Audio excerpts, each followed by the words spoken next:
Hey, sir, how you doing? Thanks for stopping in.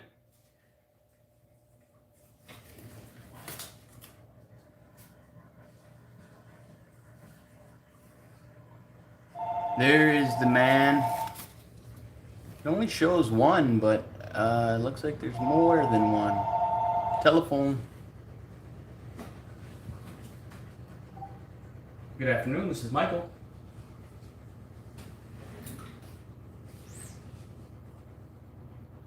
Yeah, I specialize in the service of Atmos clocks. Do you have an Atmos clock or something else?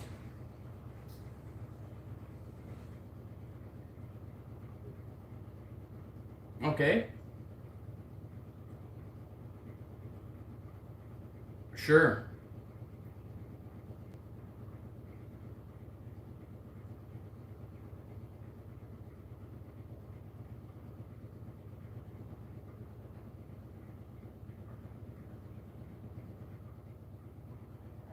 Okay.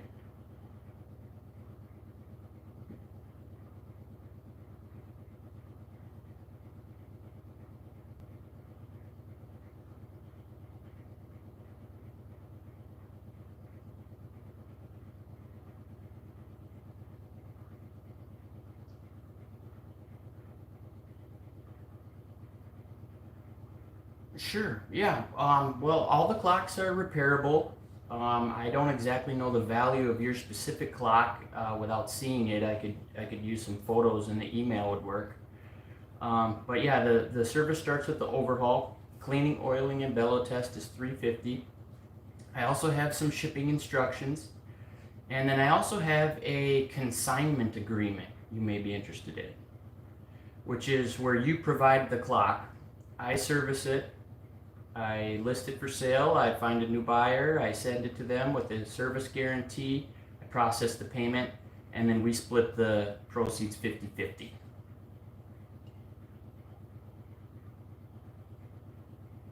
No. You just provide the clock, and then I provide the other portions I mentioned, including the service, and then we split it.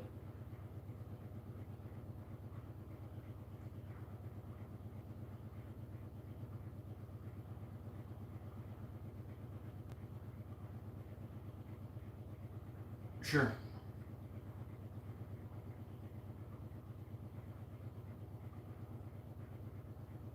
Yeah, exactly.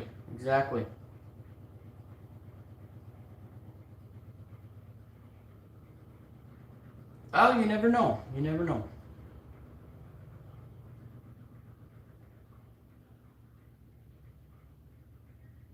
Yeah, yeah. Okay.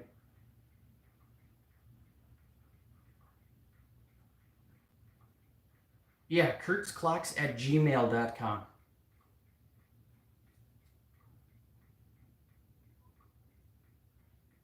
Yeah, yeah, yeah, exactly. Don't do that. All right. Yeah, I'll look for your email, and I have a live stream going right now, so I have to get back onto the work here. Okay? Yep, thank you. Bye bye. All right, sorry guys. Sorry about that. All right, wow, where are we? Where are we? My stopping. Oh, runs for day stops. I don't know. I wish I could help you. Why does my chat disappear? When I get a chance, I'll send you a Rue de la Paix. All right. All right. Last night I had a live stream going, and I found a flat bellow, and I managed to patch it, fix it up. There's the patch right here, and it looks like it's going to be just fine. There are some more kind of temperature tests I'll do on it. As far as your clock stoppage and continue and whatnot, I'm not sure exactly what has happened.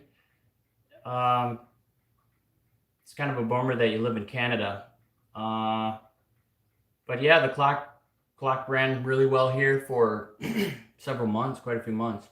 So I'm not sure what to tell you. If you continue to start it and it keeps, causing you trouble, I don't know. If you want to send it back to me, that's certainly fine. I can take a look at it again. Yeah, we'll have to talk about that. Shoot me an email. I'm always willing to, service them under my guarantee and whatnot, and there's no additional charge to you unless, of course, I had to like replace something or the bellow is flat or whatever.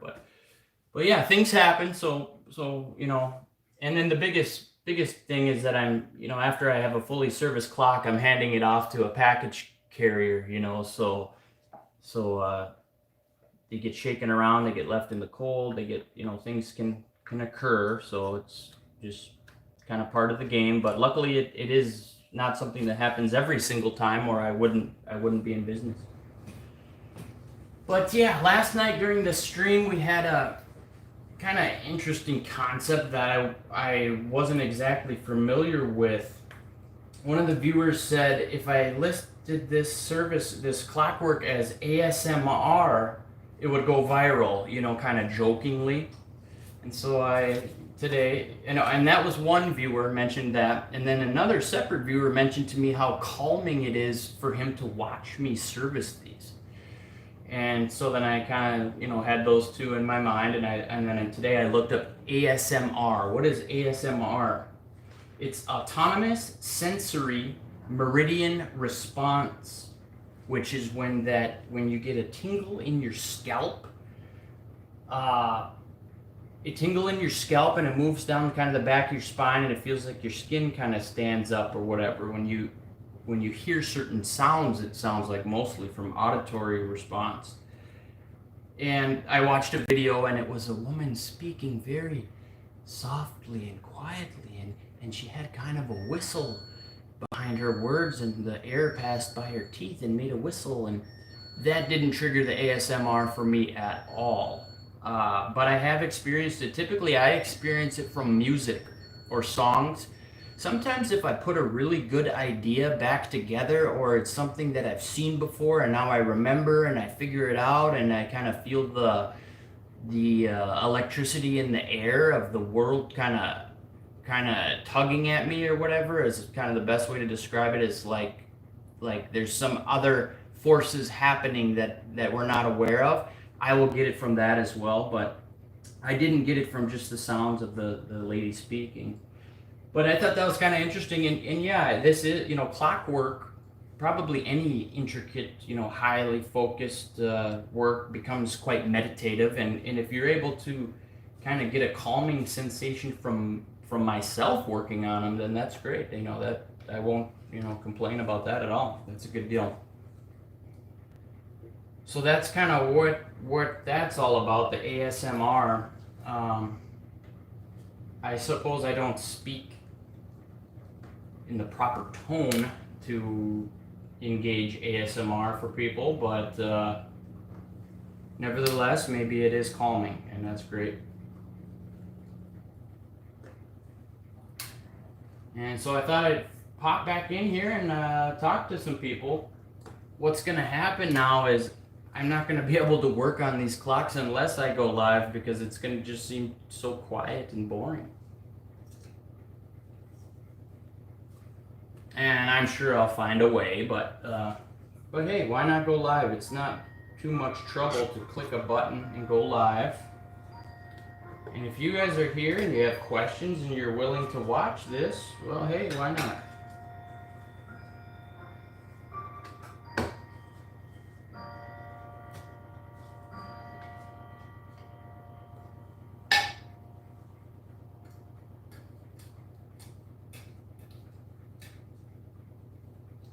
So last night I was kind of talking about ways to make the show more interesting, but if I were to attempt like the ASMR route, I guess the calm, quiet, and kind of subtle talk would be actually more desirable. So I don't know.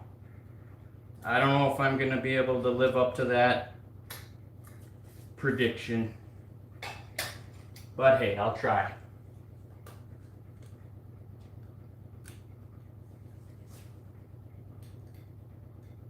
And I do have another plan as well. Today I don't have my ball cap on my head, so you can see that I need a haircut pretty badly. So I'm gonna go get my hair cut, and I just go to Great Clips, like a bum, I guess. Don't take that personally if you go as well. I'm just trying to make fun of myself here, not you.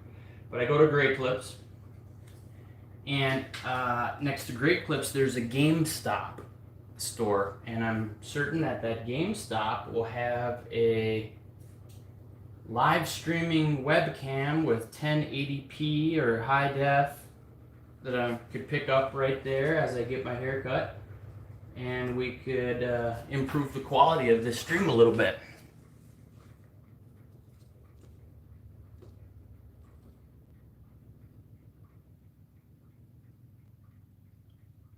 It runs like a charm, and all of a sudden it keeps stopping. It's weird.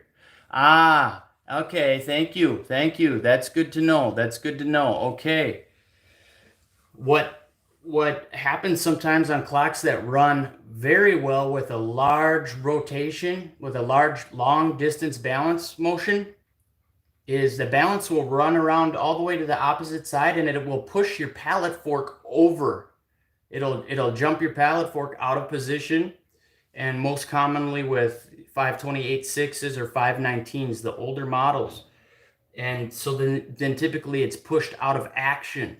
If you approach the clock after it's stopped, and then you see that the fork and the roller are now disengaged, the fork's to the side of the roller, then that's what's happening with that. It's called the out of action. I have a short video about that one too.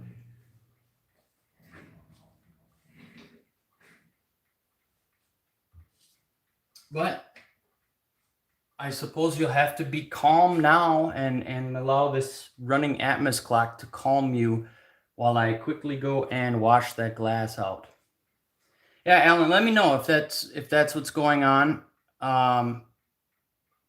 If not, we'll get to the bottom of it. We'll continue to work on it somehow. We'll figure it out.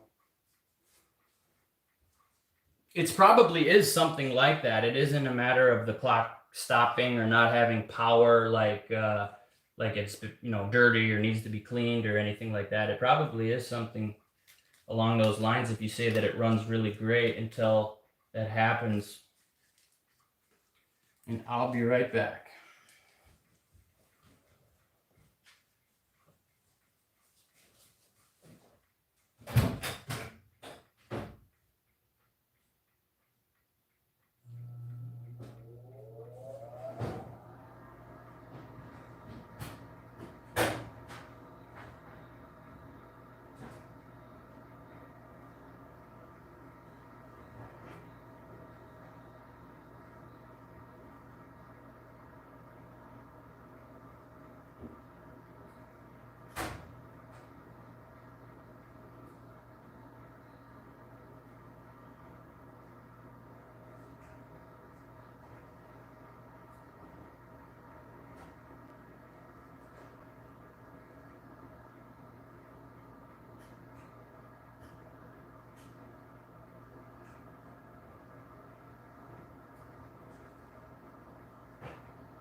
wiped up here.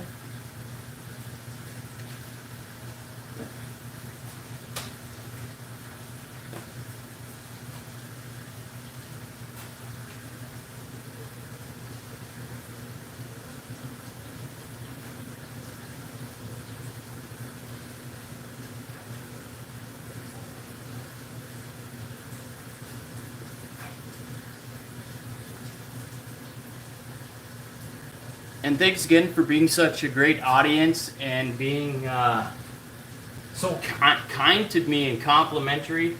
Nobody's called me ugly or goofy yet, and you know, even though you've thought it, you didn't go as far to write it in there, so that's great. I really appreciate it.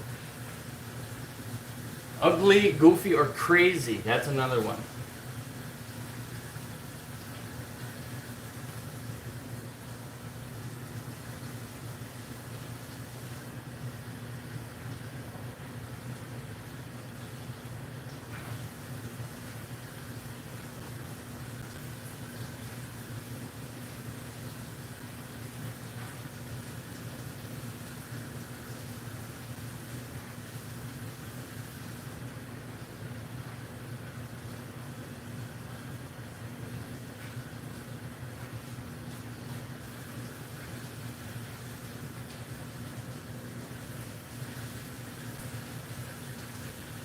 Last night I was mentioning how the viewers of this channel are the most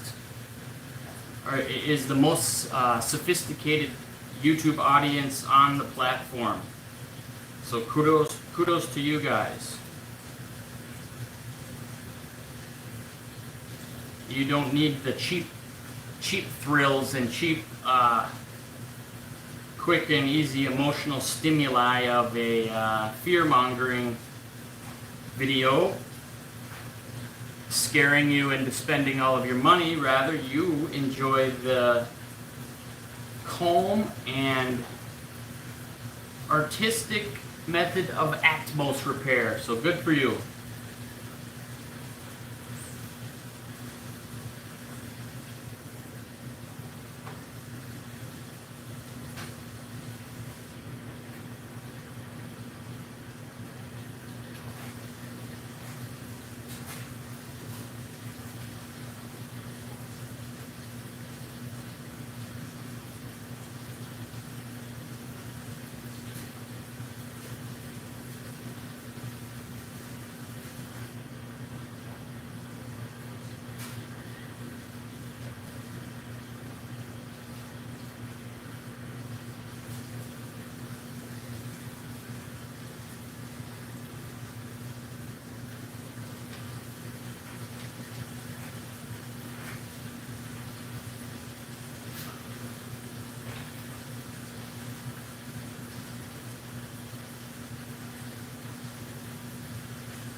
You gotta click on the button each time. Haha, frame rate looks pretty much improved from last Friday. Yes, absolutely. And it's gonna keep getting better. I was just mentioning a plan I have to get my hair cut.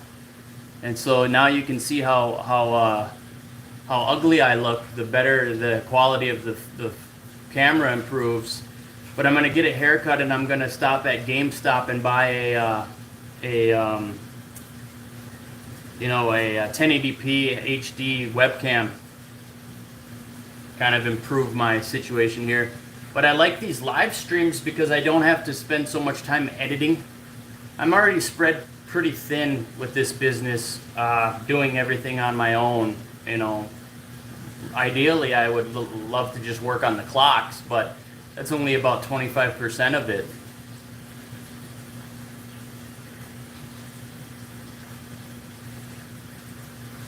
And I'm sorry if it sounds like I'm yelling at you. I guess I would rather you are able to hear what I'm saying clearly than wonder what I'm babbling about.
Got to give you something to pay attention to rather than the office or the work, right, Jason?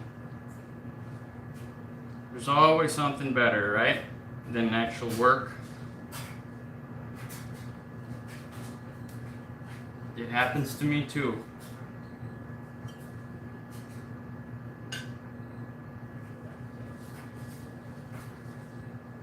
Unfortunately, I had a system going here with my tablet where I would pull up the live stream on here and then I can just read your comments, but it keeps telling me it's out. This version of YouTube is out of date, which I don't get because I just uploaded it last night.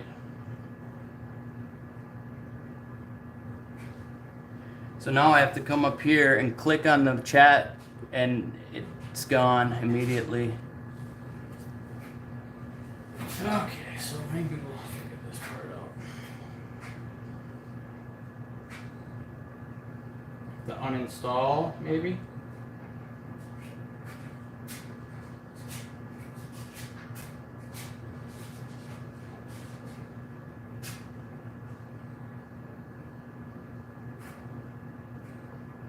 This version of YouTube is out of date.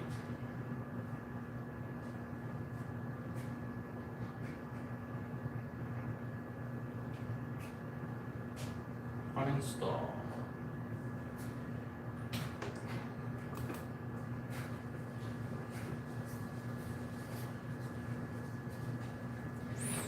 Hey Cesar, are you still here?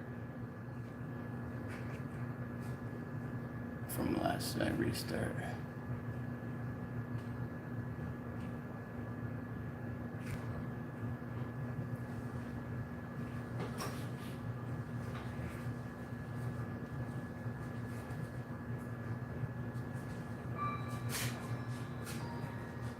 That's good, that's good.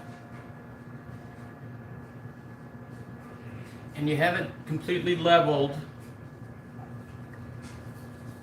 Is the locking mechanism touching the balance wheel in some way? And then if it's leveled, it's not this, but sometimes the balance wheel will rub against this frame here down at the bottom if it's off center, and that will stop them.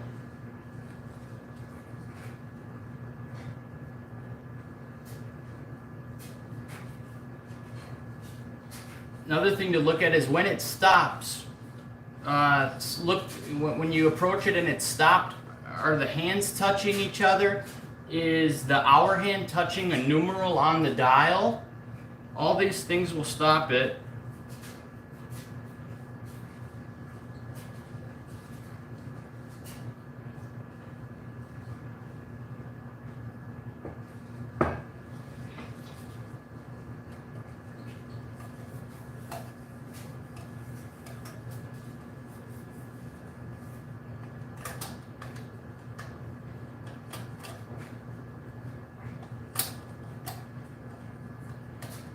just a damp rag, no chemicals.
Kind of along the lines of ASMR, which is autonomous sensory meridian response, and like,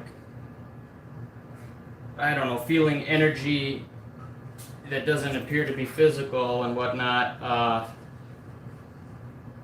you ever seen someone maybe on this, doing this here, someone focusing so intensively that you can almost hear the wheels turning in their head? Like if someone's just dead silent and they're just working so intently and focusing on something so intently that it's like you can hear their brain working, and it's kind of along the lines, I suppose.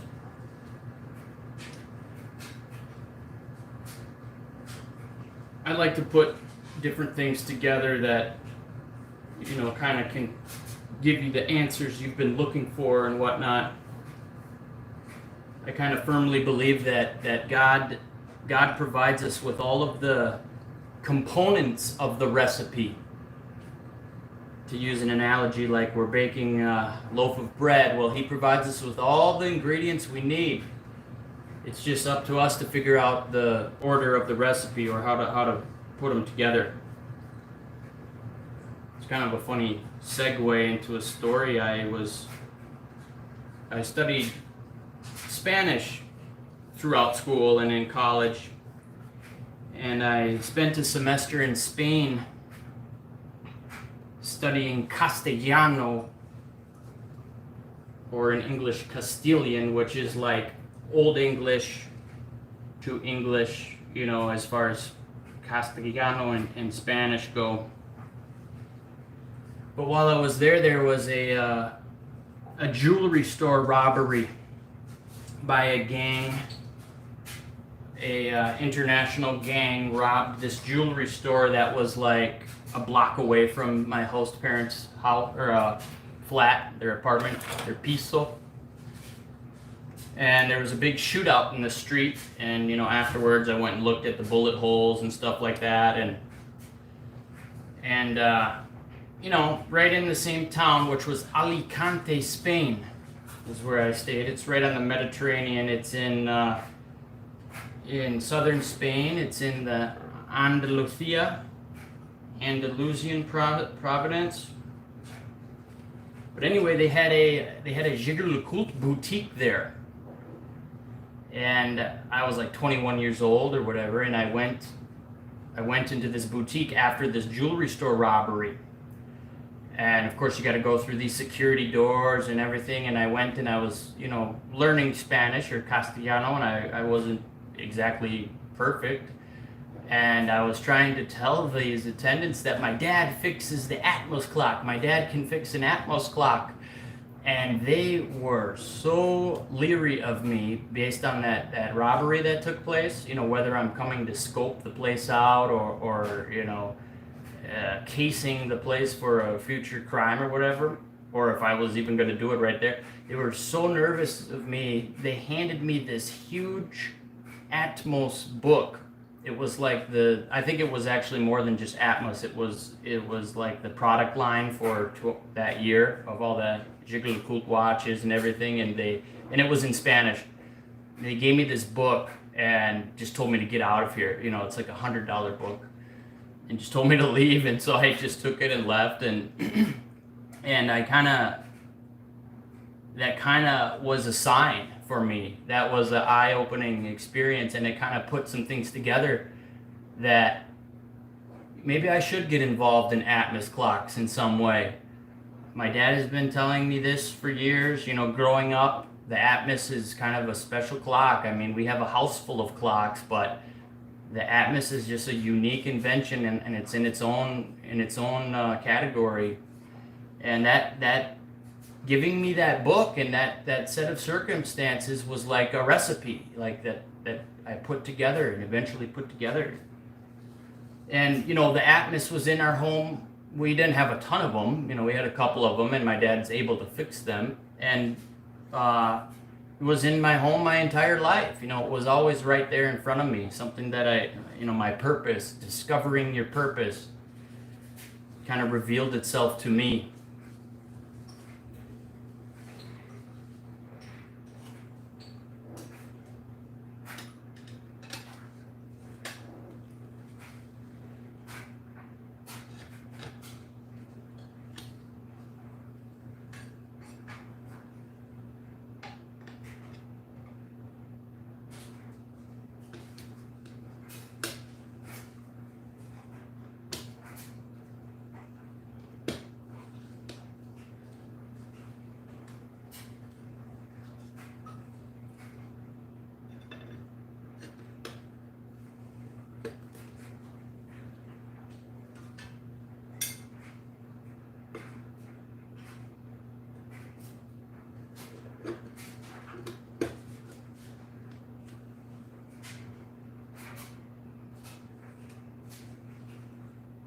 All right, I gotta go grab my tea, and I'll be right back, and I'll see if I can upload or if I can install a new YouTube here and get this working correctly.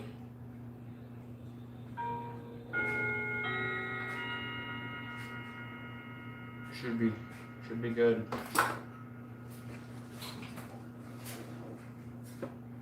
And we'll put this bezel over here just in case these glass want to fall down. Happens sometimes.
And thank you for the likes. That's great. That's great. It'll show this to more people. And it worked. Okay, live. There's me. Interesting story. Yeah. What can you expect from an old clock?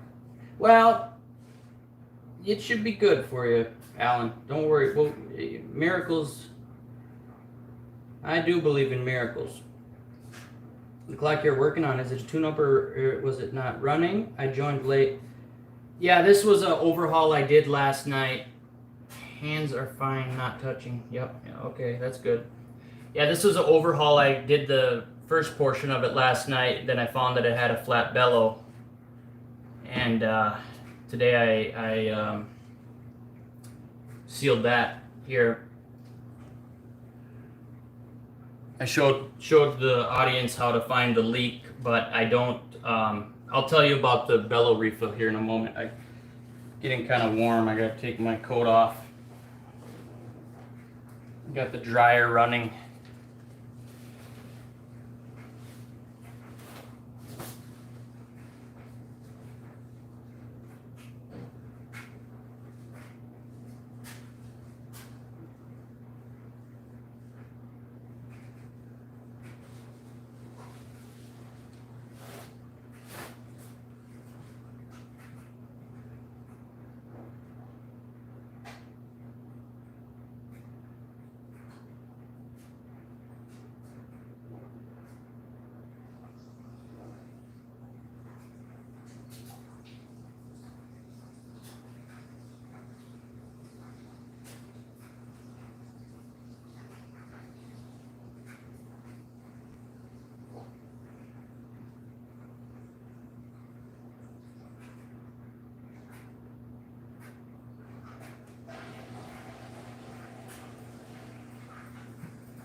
It's true. Yeah. Well, in terms of the Atmos bellow here, I do want to keep some of my techniques secret, like refilling the bellow. And that's not necessarily for me. If I showed everyone how to refill their own bellows, well, how many would actually do it? And then those who do, doesn't really affect me much at all because I'm still refilling the bellows that I find empty in the clock that's already here for repair. So it's not like it would sink my business or give competitors any type of thing, advantage really. I mean, but I do respect a gentleman named Jeffrey Kitts. He advertises Atmos clock bellow refills. He's in Wisconsin, interestingly, right next to me. And he and I are the only ones that I can find who advertise for bellow refills. I'm sure there are others who know how to do it or who can do it or whatever. But I respect him, and I kind of want to protect, his industry or his service. He doesn't service the Atmos clocks. He just solely focuses on refilling bellows, and I'm not sure how long he's done it, but he's done it quite a long time. He's known how to do it longer than I have, and so I'm kind of protecting my competitor in a way, but in any other industry that would kind of be backwards. Like you wanna compete with your competitors. You wanna dominate them or whatever. You wanna pass them. You wanna make it hard for them and easier for you and all this. But in this industry, it's such a niche and such a specialized niche that it's kind of like the more the merrier. The way that I'm looking at it is like we want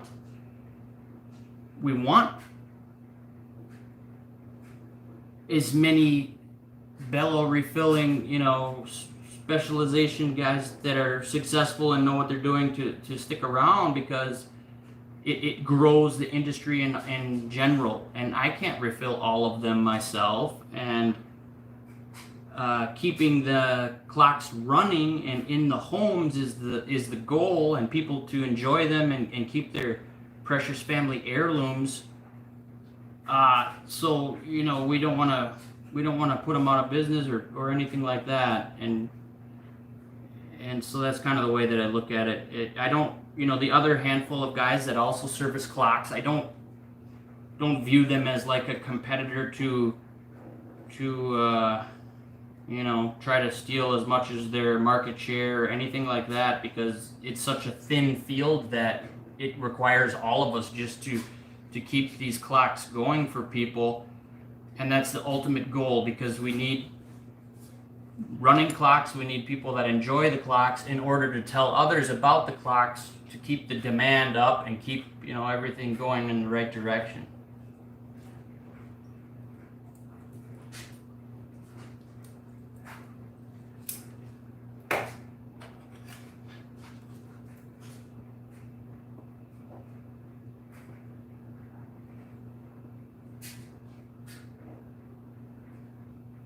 And in fact,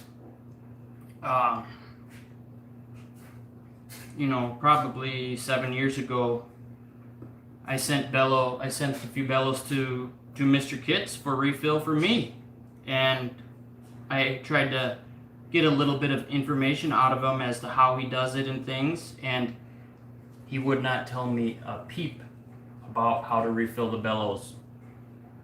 And I'm glad that he didn't. It motivated me, and it gave me something to figure out. Solving the problems is what feels the most gratifying out of all of this. So it's kind of the right way to do it, if you ask me. Or, it's what I'm used to, I guess.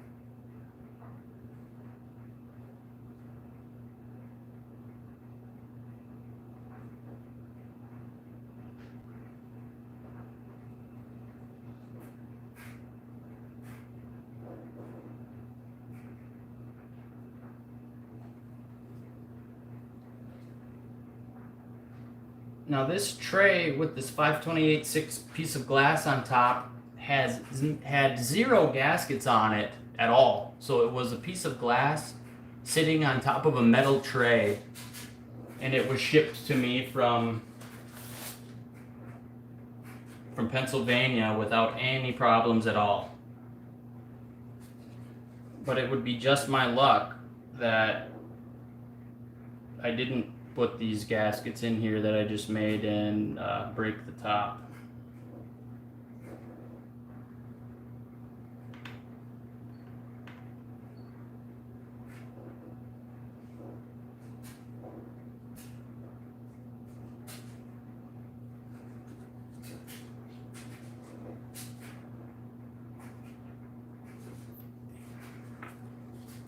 This one wants to jump.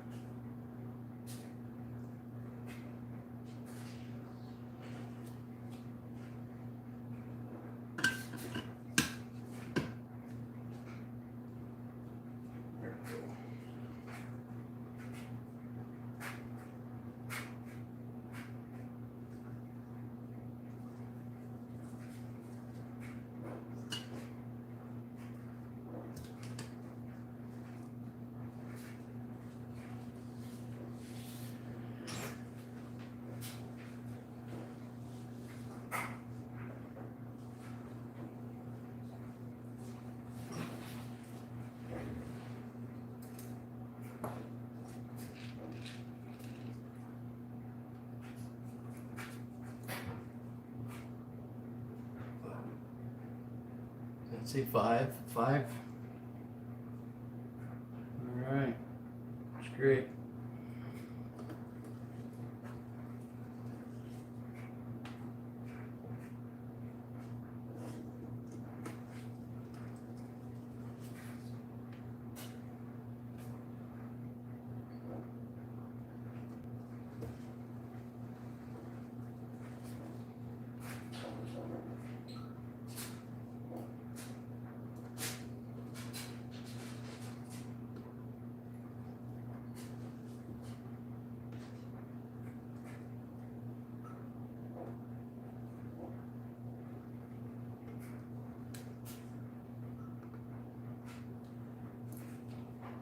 Don't crank those down too hard.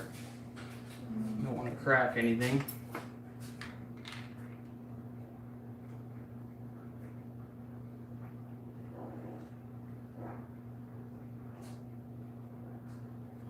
Let this run for you here.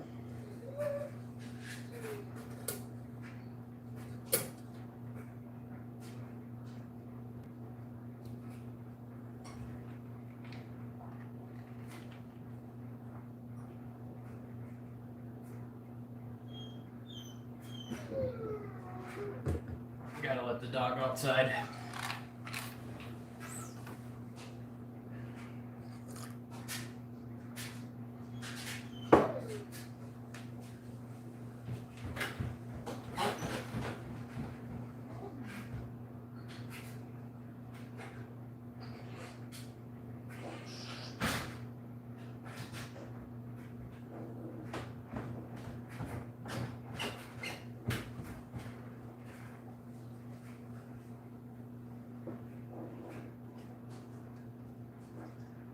I'm gonna go put this in the freezer quick, and then I'll get it back in the drum, and then we can do another clock if you guys want to.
In the meantime, I gotta make a regulating mass adjustment on this 540 that got a new wire. Take a little bit more weight off, running slowly.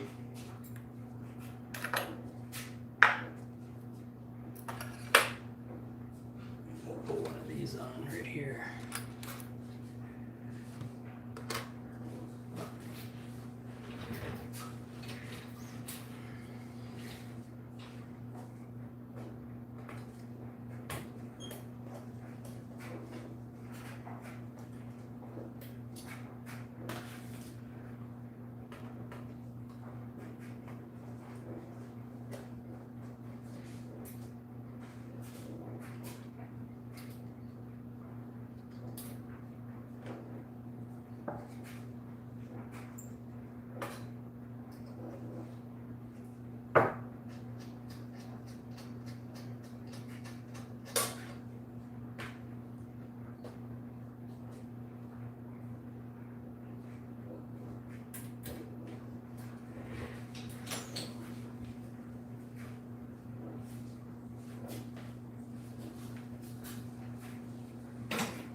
522. Where are these? Okay, 1.9. That'll work, hopefully. I don't think those are the ones I just took off of there last night. Could be.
Okay, I'll go get the bellow, and should be contracted by now, and we'll put that back together, put that on here, and we'll move this off to the side, let it run, and we'll start another one, which is either another 522 or a 528. The 522 is next. We already did one, but I suppose we could do it again. Doesn't hurt.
gonna leave that off because it's contracted, and I want to keep my eye on it, make sure that it's sealed and that it's actually gonna work properly.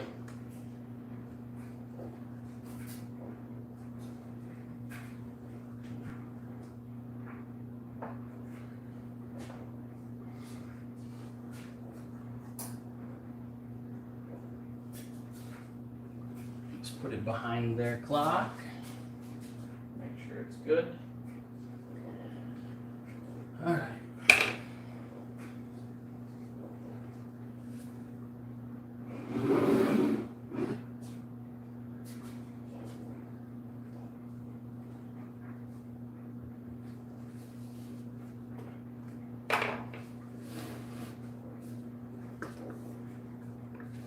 Michael, gotta run. Thanks again for the content. Yeah, thanks for watching.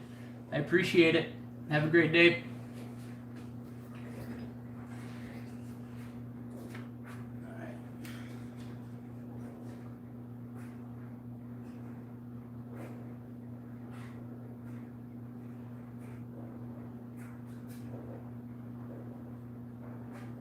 Uh-oh. This clock looks like it may have been a lubrication victim. Meaning that somebody tried to squirt some lube on the gears. Hopefully not too heavily.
The heck? Okay. The sticker says, warning, registered with credit card Sentinel, fraudulent use punishable by imprisonment. Do you suppose he wants to keep that sticker on the glass or not? I don't know. A little bit weird.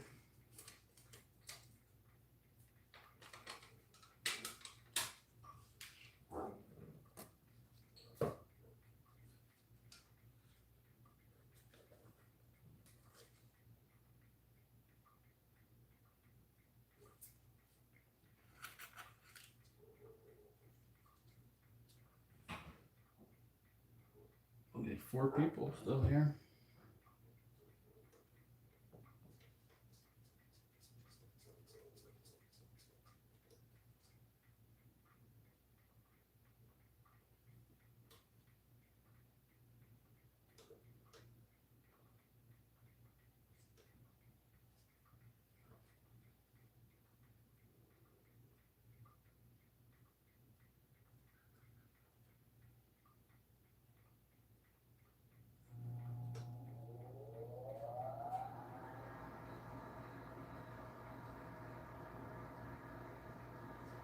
That one's on there tied.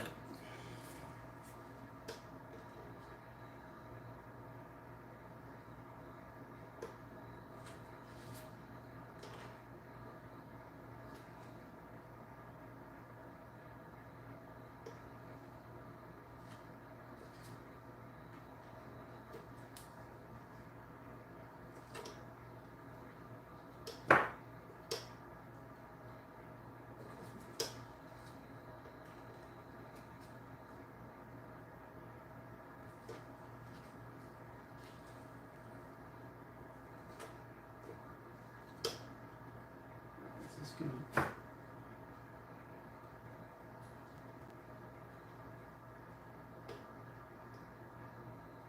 bent my pin all up here. Shoot, I'm gonna have to remake one of those. I haven't had to do that for a long time.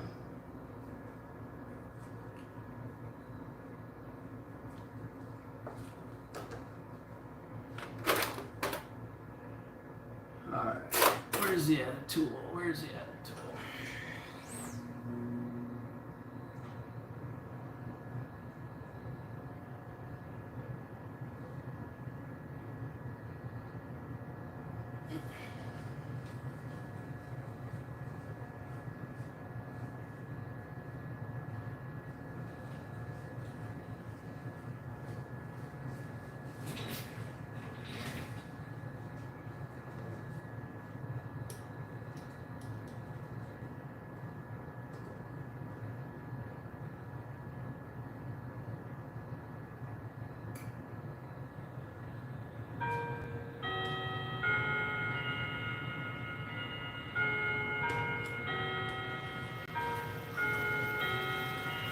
Woo, woo, woo, woo, woo.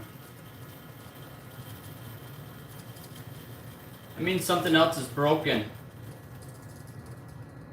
Like the escape wheel's broken.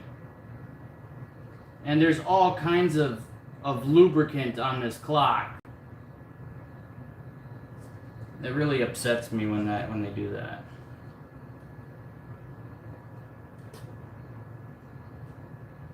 All over it. Puddles of it. I just changed my cleaning solution yesterday.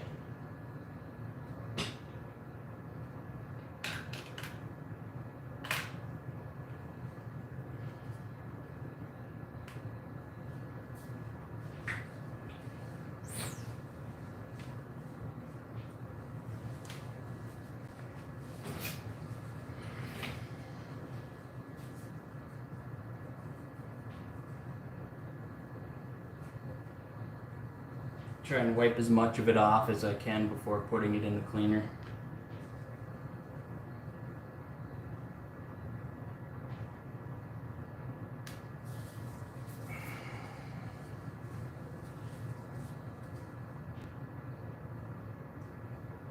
Yay. Gooby.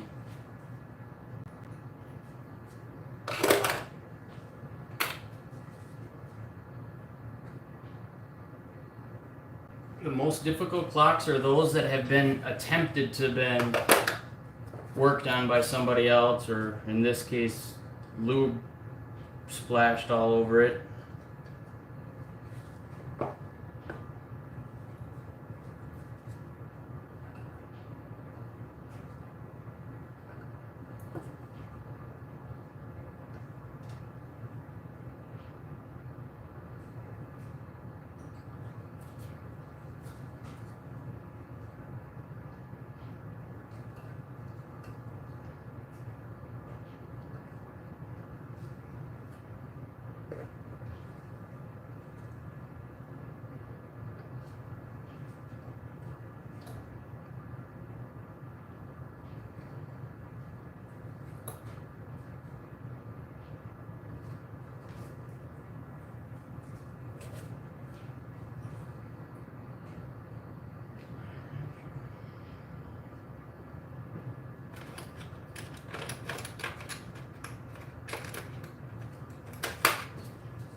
4/1/1954.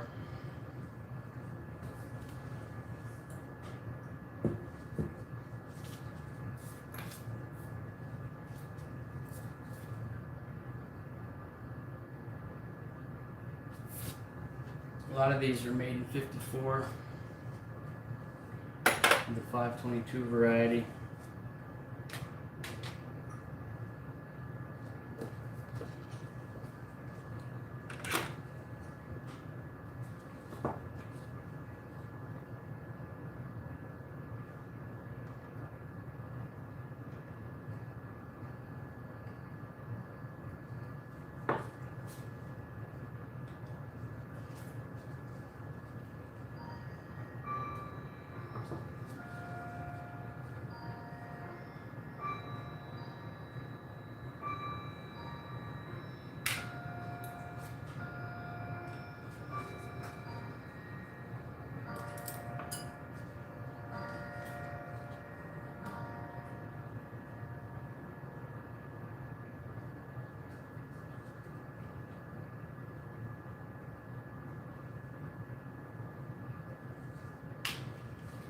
Takes a little longer.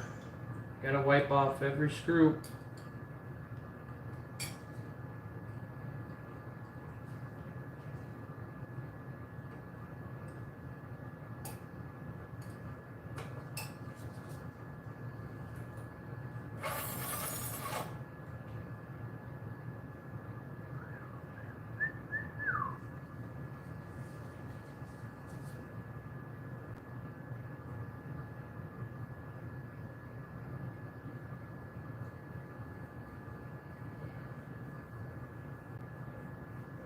Where's my movement stand now?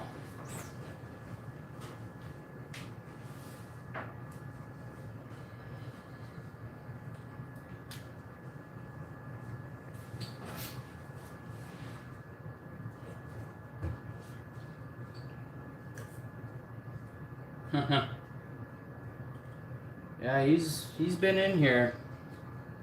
Got a different pin on the back. Made by hand. Way too large. I'm just gonna cut that right off.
So the movement and everything has oil all over it, but watch, we'll see the mainspring will be dry,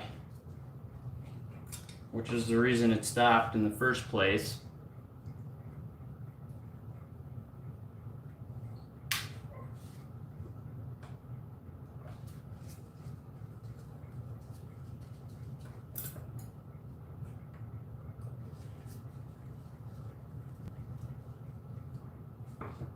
Although he might have gotten in there too, because I'm saying that because of how much or how easy it is to turn these screws out. Seems like somebody maybe didn't tighten them back down very well, or else that just happened over time, and the fact that there's lubrication all over them could be part of it too. We'll see. But they all turn quite easily. I just hope that he didn't go and put oil down the balance tube. That's the worst.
He might have been in there too. We'll see. Time will tell.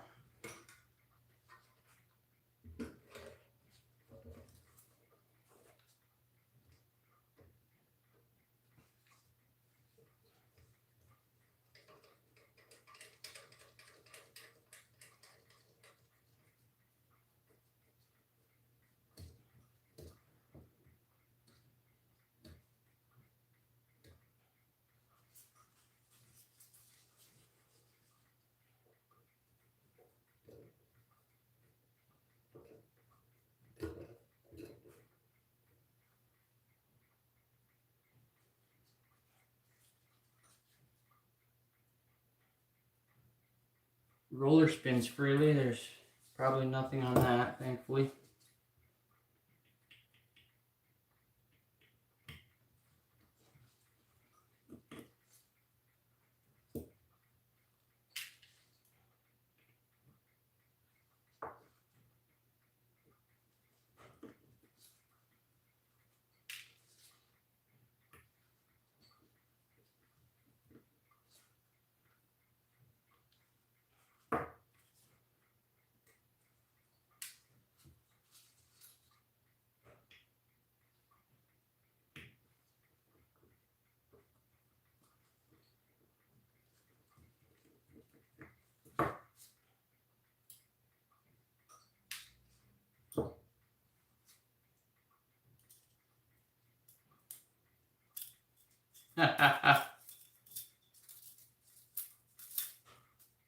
Oh, it's like halfway lubed. The second half of it was rather dry, but the first half of it seems like it's been lubricated. Yeah, he went in there. It's the same stuff that's all over the rest of it.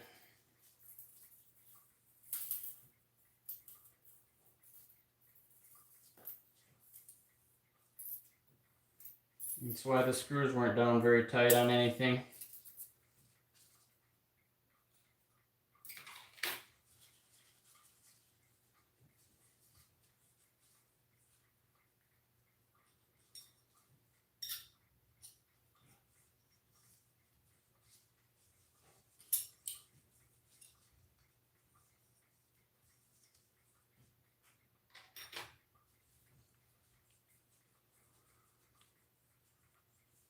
All right, now let's see what's going on with the movement.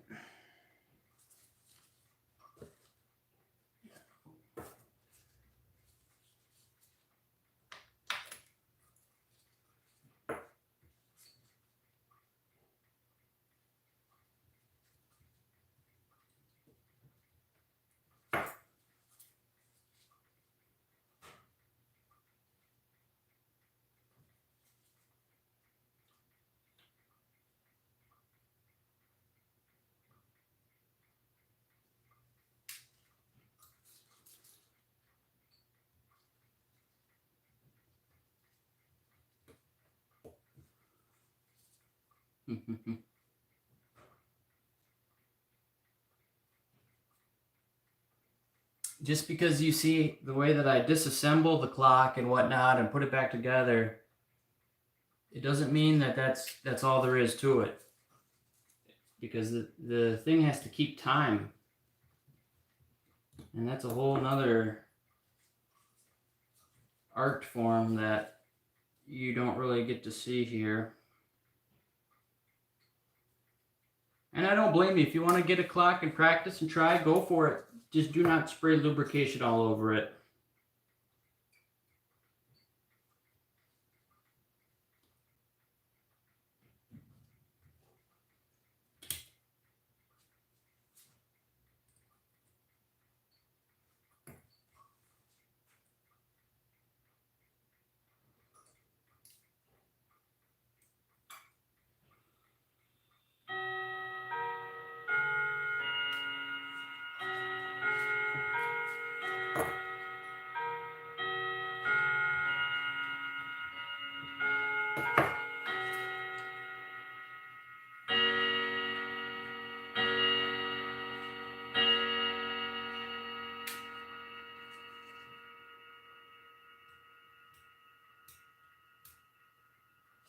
Way too much all over everything. And this, you know, like water has kind of a retention or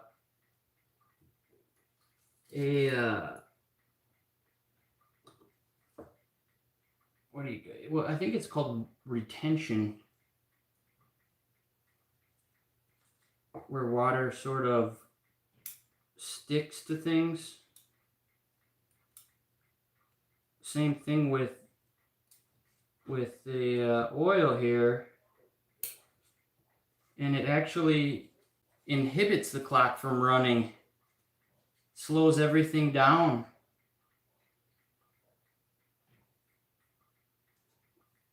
It's not like a big grandfather clock with all kinds of power on the gears. These are more like a wristwatch with a very thin mainspring.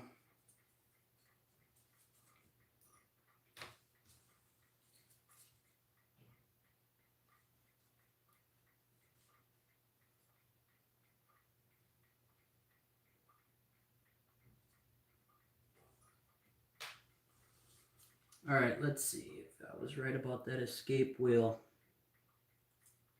Maybe it just wasn't in properly too, for all I know. Oh, the escape wheel looks fine.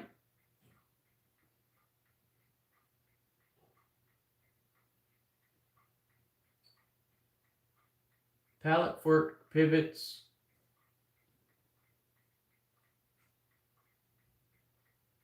Look pretty good. I think that's fine too.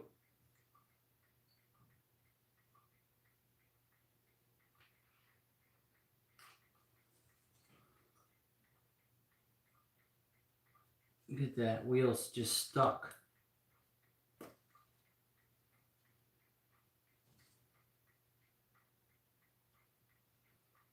Oh man.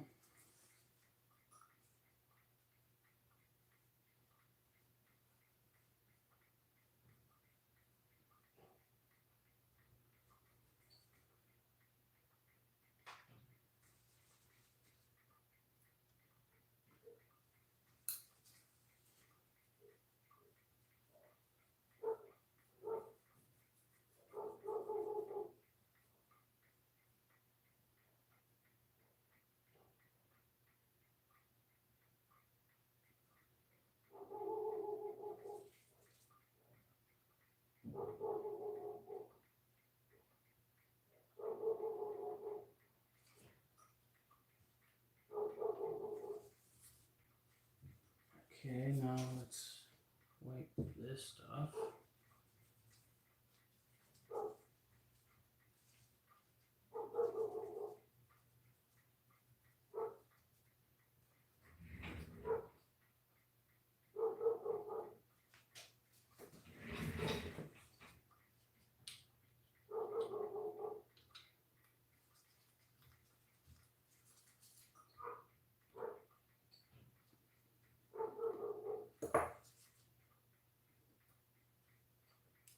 I think the mailman's here, but maybe I'm getting a package or something.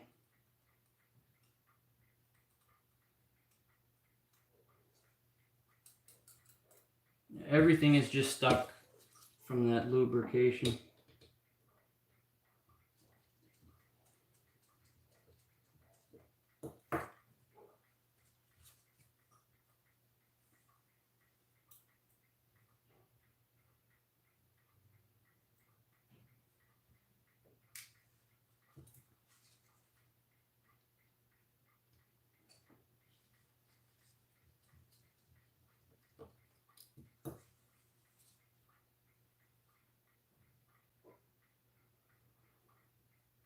Yeah, I know, Mr. Wright, that's the worst.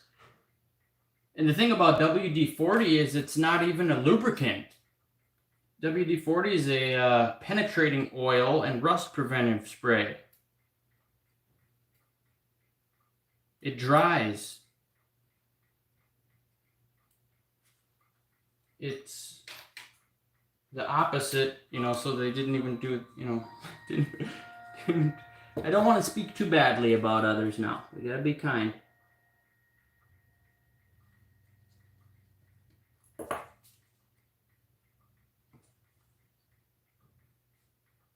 But that's the worst. That breaks my heart when I see those. And then if they let that sit on there long enough, the finish gets wrecked on the movement and the clock. It's in a lot of trouble.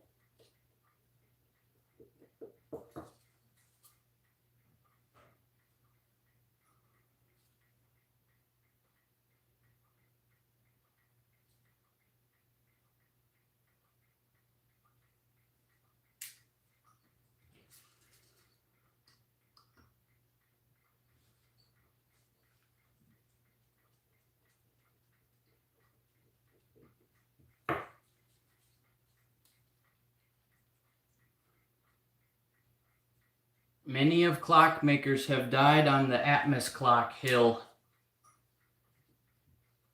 because the principles of it are just so contrary to the way that typical clocks run and work.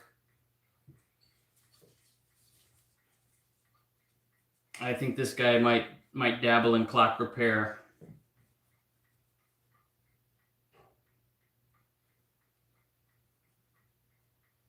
Or at least oiling.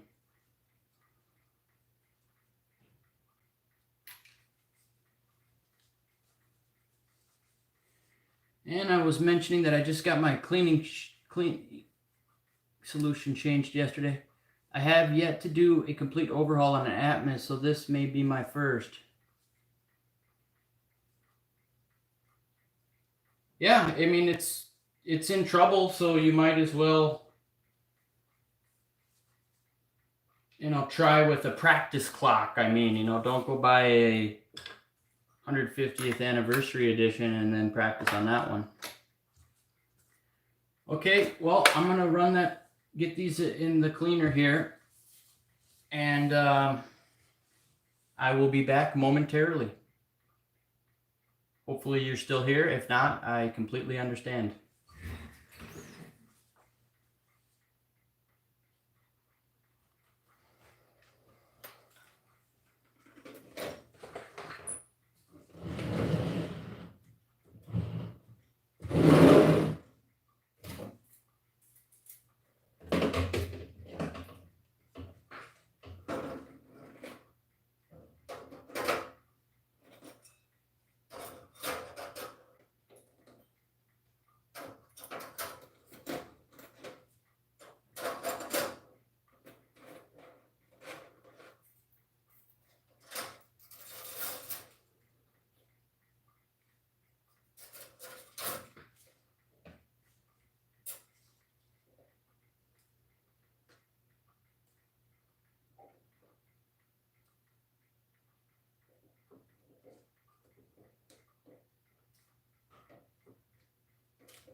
All right, this is the part where it gets a little noisy. I'll start the air compressor up, got it in the cleaner, started the dryer box, get the air compressor going, and I'll come back here and clean up some pivots while that's in the cleaner.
No, Dan, can you hear me? I did not make this movement holder. This is a purchase. I can get you one if you like. I think they're like 80 bucks. Works for the 528s and 519s, 526 5s.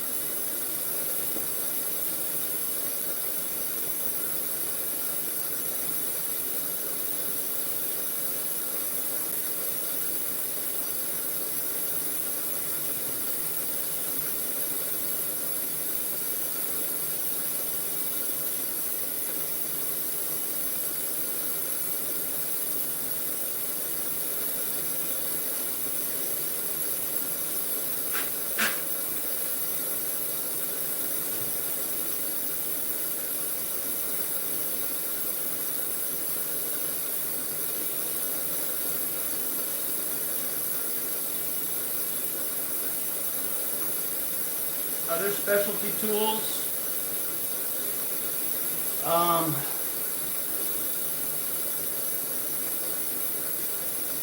There are quite a few.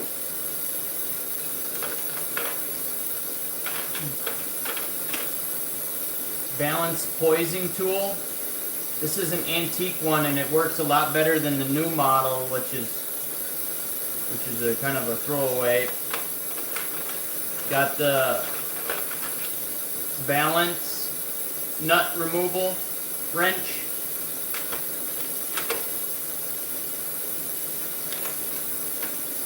Got these, which work as clamps for the vise to hold the balance tube. Sometimes it's hard to unscrew parts of it. Those are pretty much the only specialty tools that I use. There are others, but I don't use them. And then I have an entire toolbox here full of different screwdrivers, Q-tips, pliers.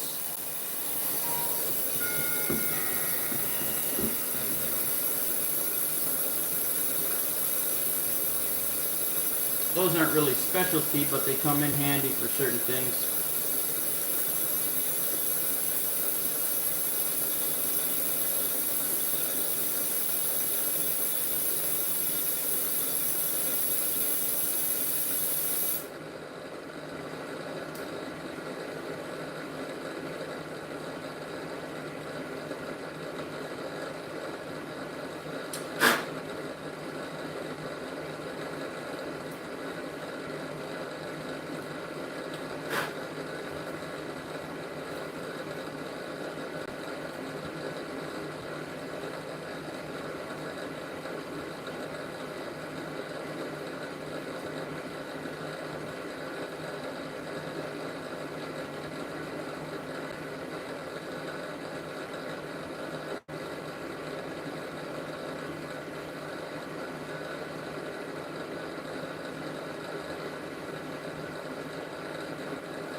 I made my own little oiler too. It's quite heavy compared to a watch oiler.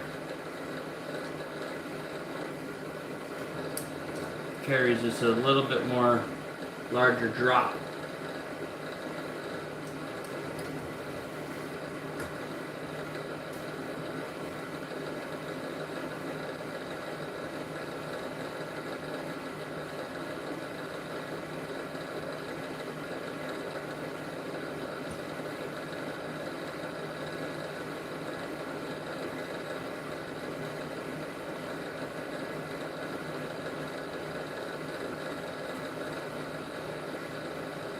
He's gonna need that chain stopper. I have one here.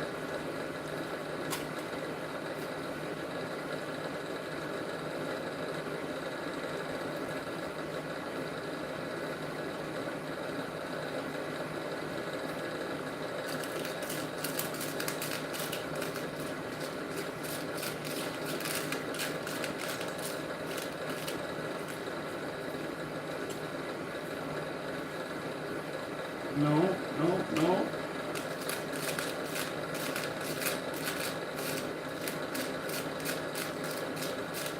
Not here.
Chain stopper found. This one we'll throw away. Okay, now I have to blow off the cleaning solution, pass the movement through the rinse solution, and then put it on the dryer.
Yes, George. I was talking about that last night.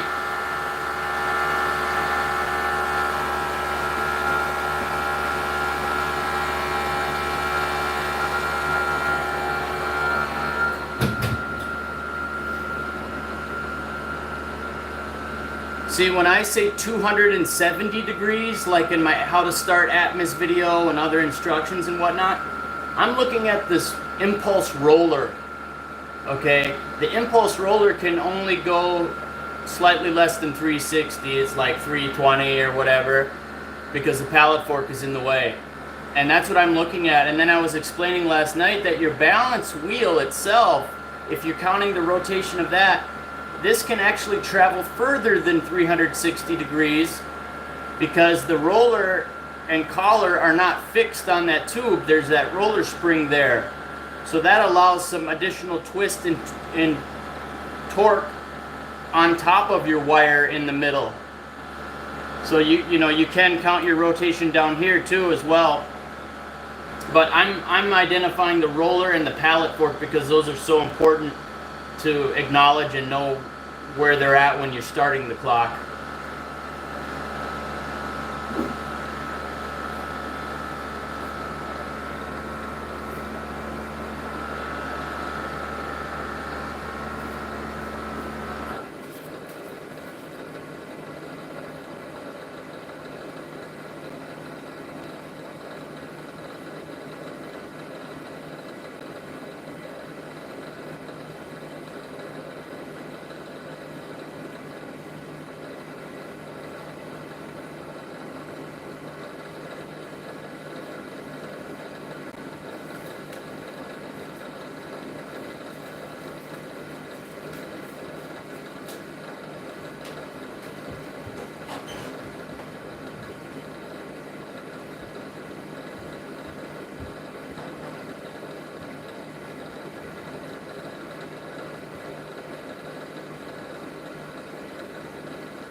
during my intermission, I should say, now a brief message from our sponsors. The only thing is that you are the sponsors.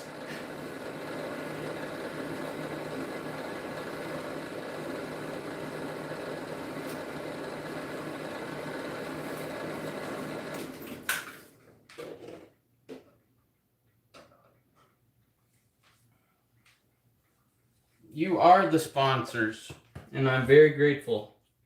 I'm happy that you're not only interested in Atmos and owning Atmos, but interested in watching this. It's awesome. And it's such low quality, and my videos are kind of bad camera work and bad editing, however, really good information. So I kind of hope that you'll realize that's the most important part, at least. And I can always work on getting better at the video quality. Thank you. I missed that part. Yeah, I think you stopped in there last night too. And then Dan, yeah, Time Savers. A lot of the stuff from Time Savers is junk. And I don't, I do buy certain things from them, but it's kind of frustrating. You can get a hand spoiler. It might not last for very long. This balance poising tool, I think, is from a Time Savers kit. But look at the design on this tool. Now, this is what you use to poise the balance tube after you've replaced the suspension wire. Quite often, that's the case. And look at the design. You see how it has that bar in the way? Well, that's where the tube bumps against. I mean, you don't get as much of a adjustment as you can with this style. And then these little nylon pieces and all that twist off and become stripped. And so I look for antique tools. They're typically a lot better quality and made to last longer.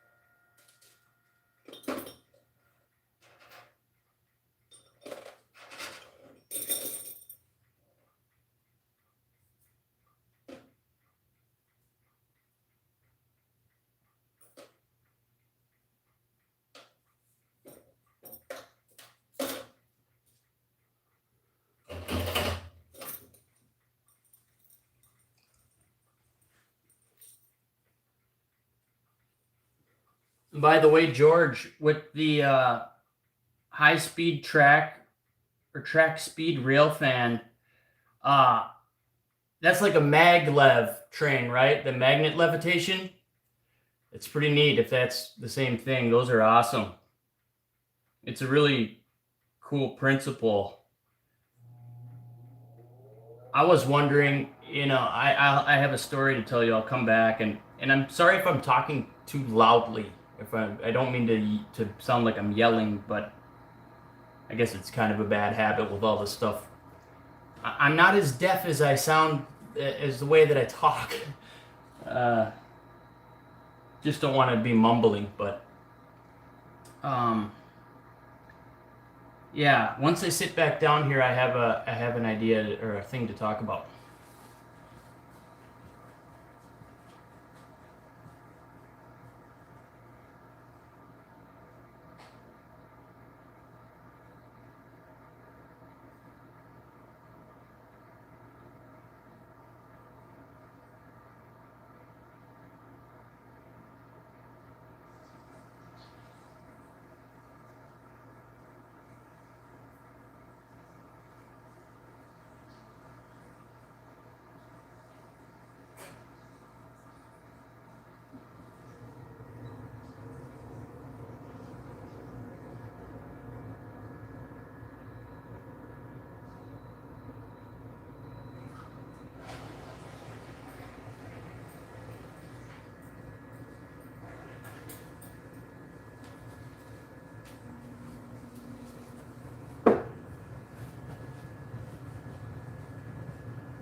Okay.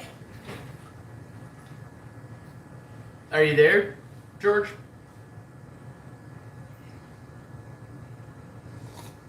And Dan, Jason's gone. I wonder if Alan's still here.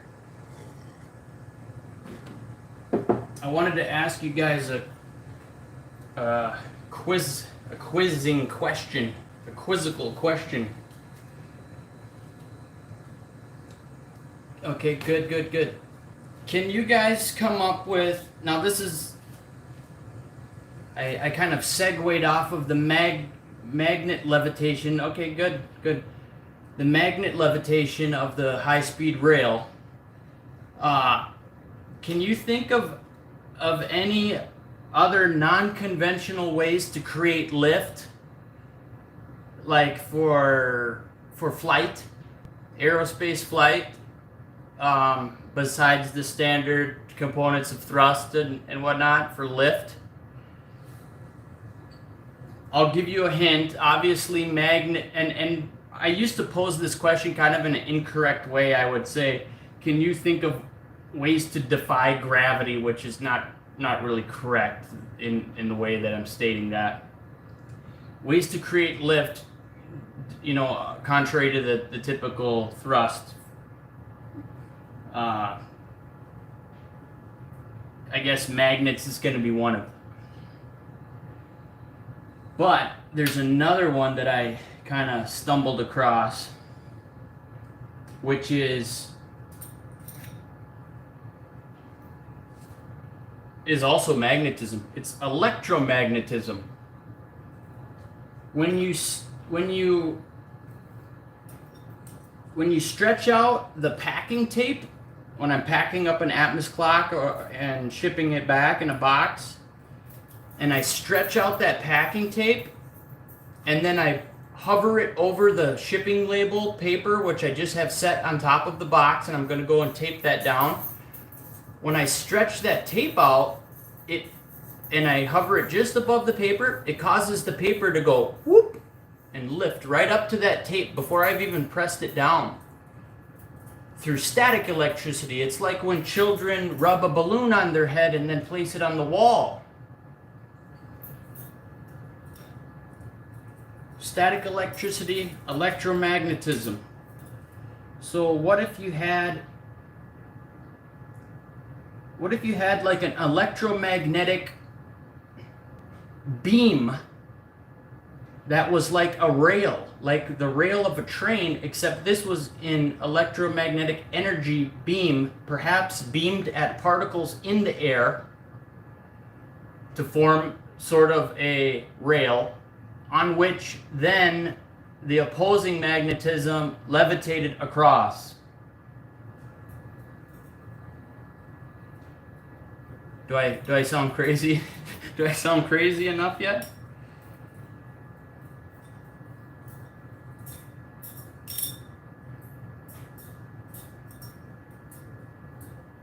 So there wouldn't be a physical line in the sky. Perhaps a stream of highly magnetic particulate that was suspended in air, like a cloud.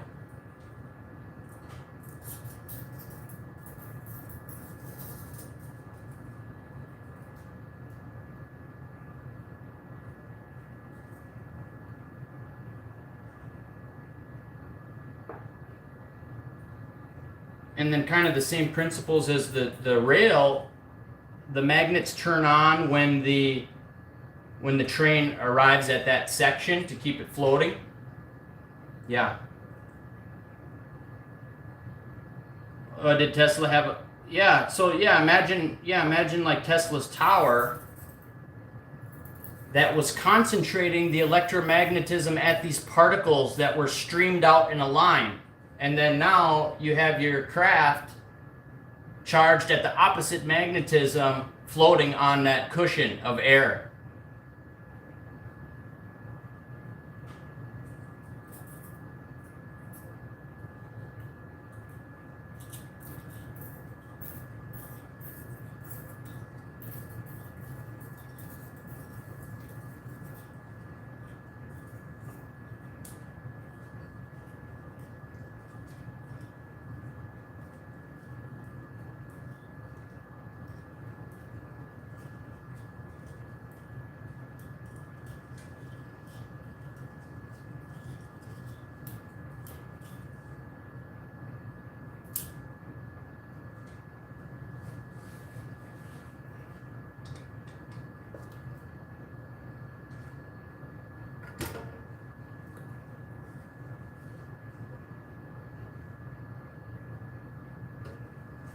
All right, I have to go get my tea, and I will be right back, and we're ready to assemble and then put this baby back together and start it, and it's gonna run. Fingers crossed.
Or something about a super cold energy.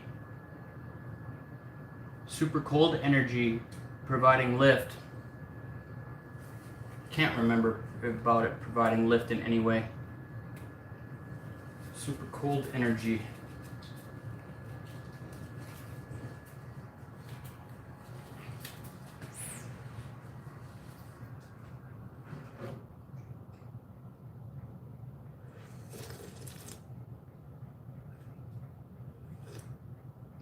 Kind of reminds me of a cool thing I was looking into a little bit recently. There's not a lot out there for this company, so I don't know if they're actually producing these or not. They have models, but they're making what's called a plimp, like a plane mixed with a blimp. Okay, and they call it plimp, P-L-I-M-P. And so it's a airship, hydrogen balloon with a plane fuselage and wings and electric rotors. So you get the good buoyancy lift of a blimp, but also the steerability and glideability of a plane in combination. And supposedly they can make them for sale for like $4 million each, that can carry up to a ton of cargo and or 8 passengers and stuff. They look pretty cool.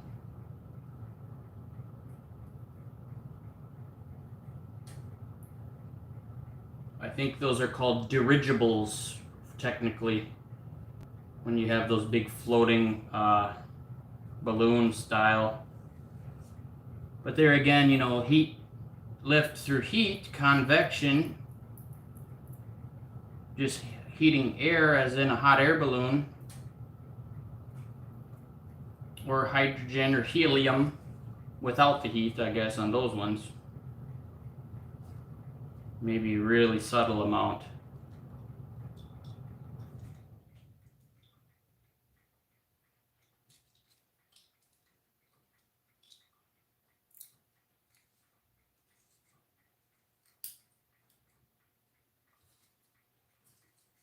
What's that?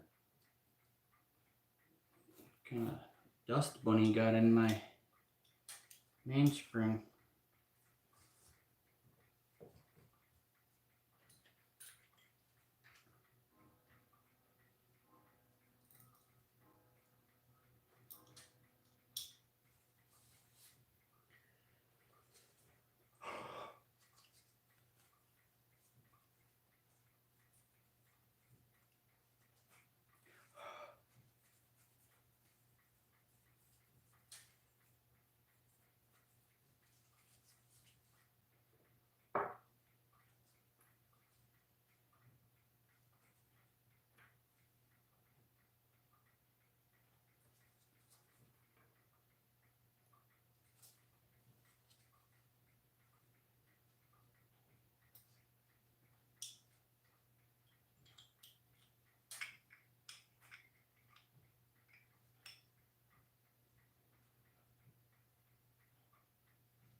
after everyone buys electric vehicles, they'll come out with a hydrogen engine that runs on water or hydrogen, but you just add water to your tank, which is not really a new invention either. You can separate the hydrogen from wood chips, just the moisture in the wood chips, and you can run an internal combustion engine on that in its current form, even in the form of the 1930s. Those were kind of popular in Sweden during the Great Wars because of the low rations of fuel available for public. And my great-grandfather actually had a buddy who had made a gasifier like that I was talking about. You separate, it's like a drum with different layers that separate the hydrogen out of the smoke of these wood chips. And anyway, he gassed himself and died. Not my great-grandfather, but a guy he knew in Sweden died with making one of those, or running one of them in his like his back seat of his car.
Yeah, great question, George, by the way. Yeah, you see, I'm not using magnification. I have really good eyesight, and because of that, I try to refrain from using magnification as much as possible. Just because I saw what happened to my father over years of using an eye loop, that it messes with your vision quite a bit after prolonged use. But yeah, when I service like a watch movement or some of the 8-day stuff they have, I do use a little magnification. But with the Atmos clock, I can get by without using it, just on my own eyesight, which is really good for now. But I'm sure it will fade over time. But I'm gonna try to preserve it as long as I can without using the eye loops.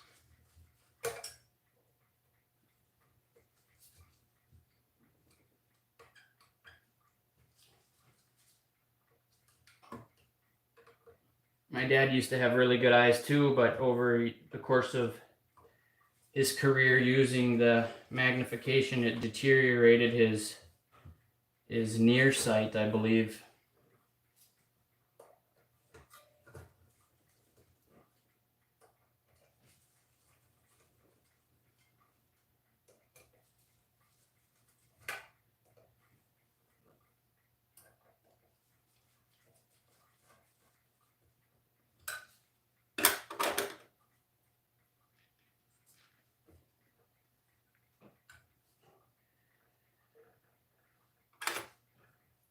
Oh, not that one. Where did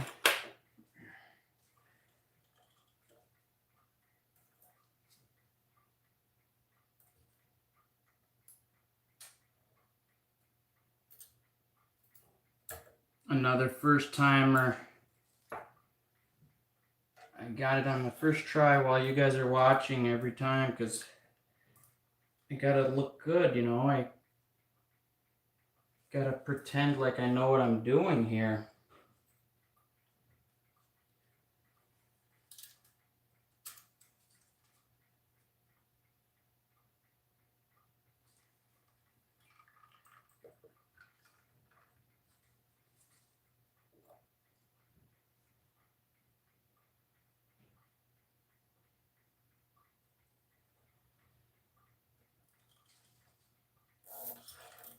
And he had that chain stopper that he made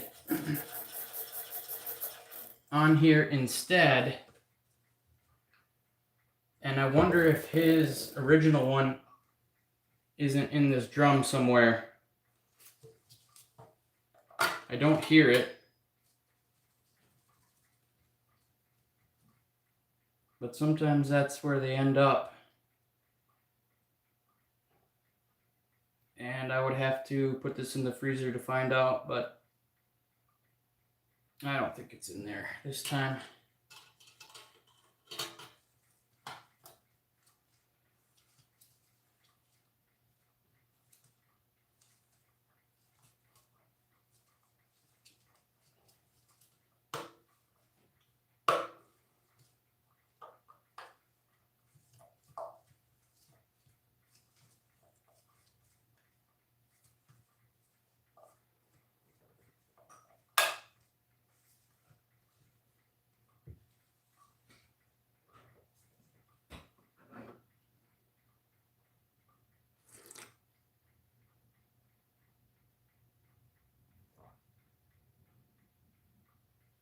Yeah.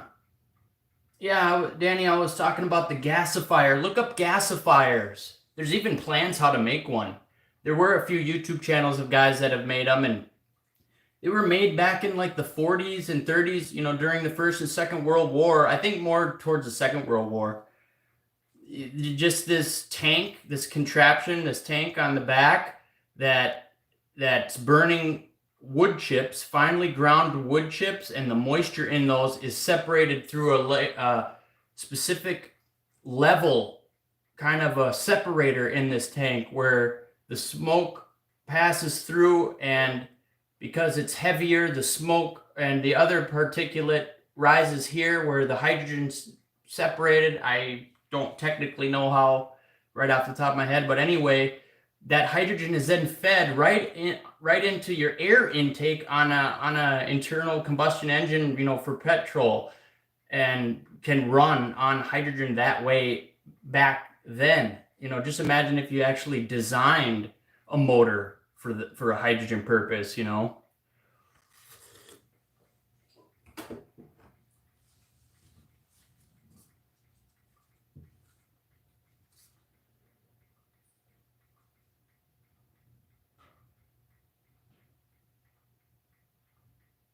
Aha.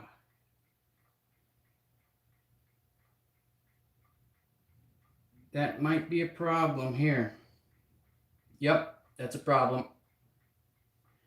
Here's the one that you don't see every day. This jewel has been pressed through the plate a little bit too far, and it's just too far. That tolerance is not acceptable, and that's why that when I took that minute hand off, it was spinning around like a butterfly, is because of that.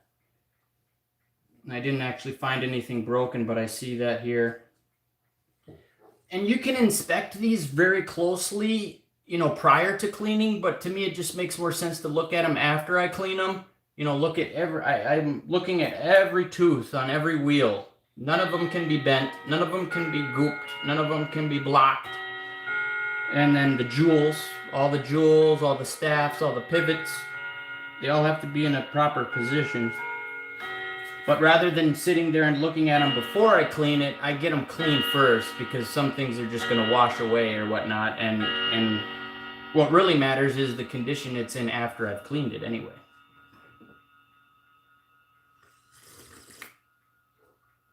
Now for this, I have another special tool. I think that was Dan Wright that was talking about the specialty tools.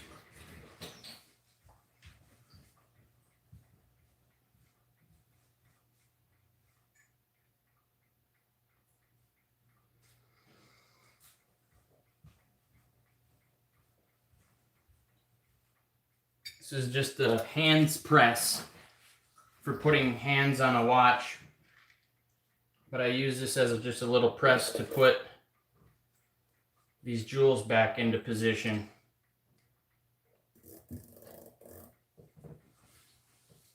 Along with another piece, which is a screwdriver bit turned around of the proper diameter.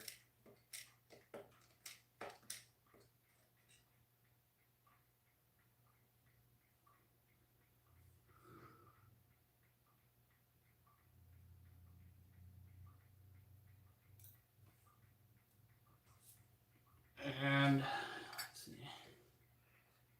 it goes up here like so. Wait, which cap do I have there?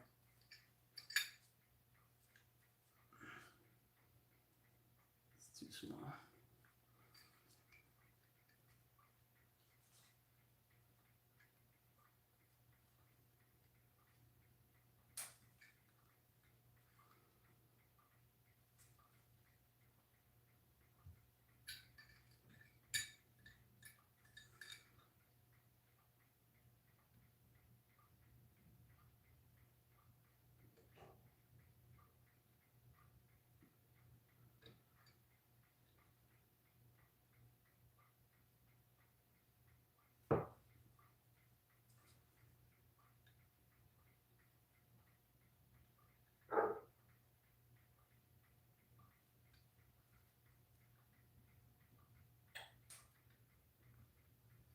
No.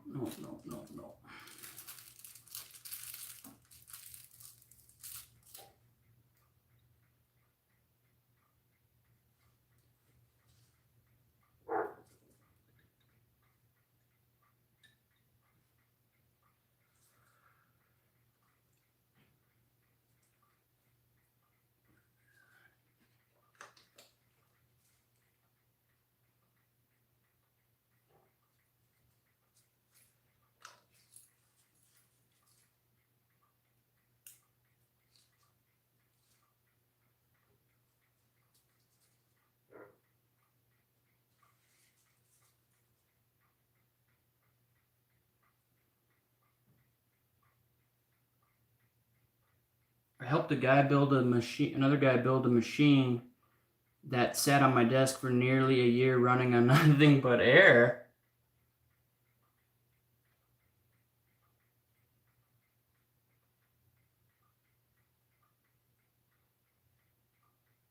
The carburetor used water as fuel. Yeah, well, when it comes to the water, they're separating the hydrogen out of it. The gas, is explosive, combustible, highly combustible material. Handle with extreme caution.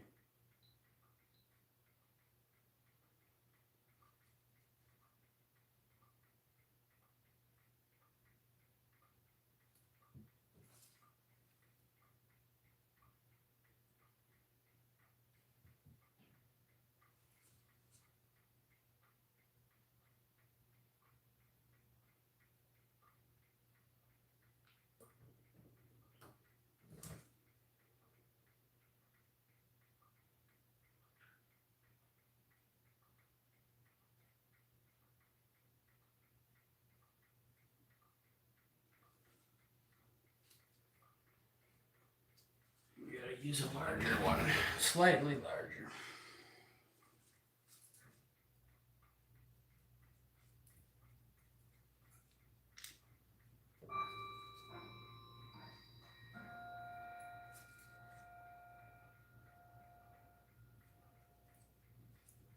I was kind of thinking of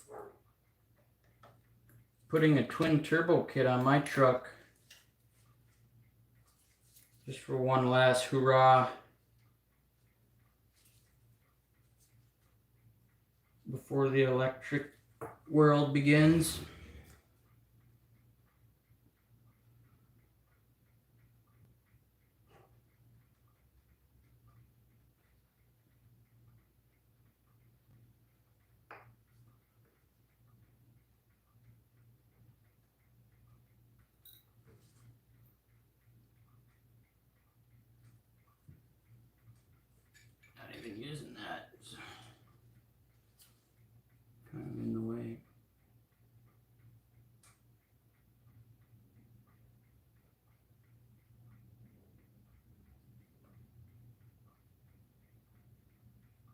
Well, good for him. I'm happy to hear that story.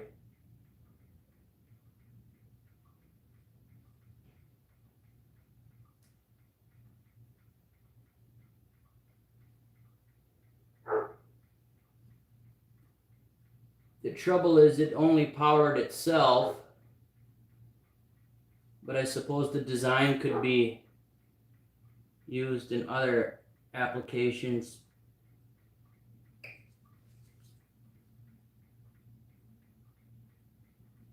Boy, that jewel is stuck on. I have a smaller tip on this press that would get in there.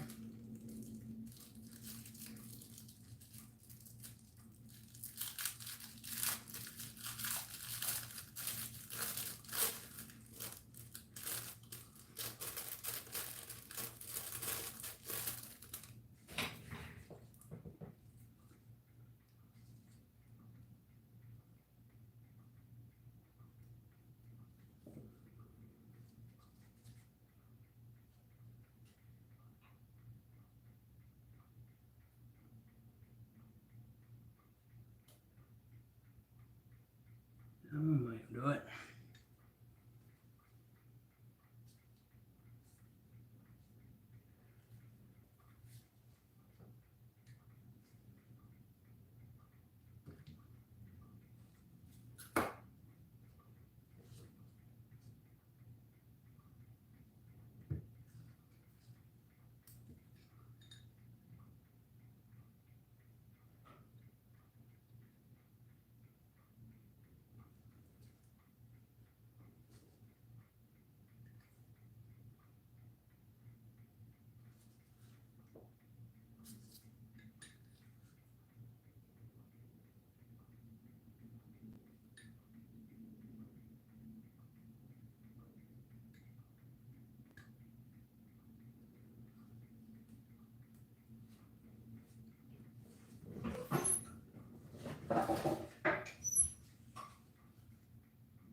Nope.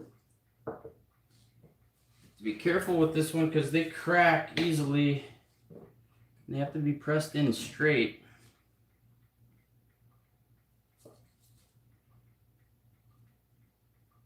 For whatever reason, I think perhaps I'll push it all. If I don't get it on this one, I'm going to press it all the way through and come back from the other side.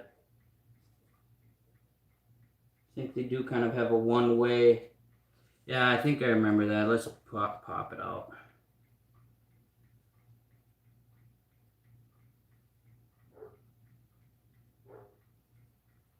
Although that should be the way that it goes, so I don't know why I would do that.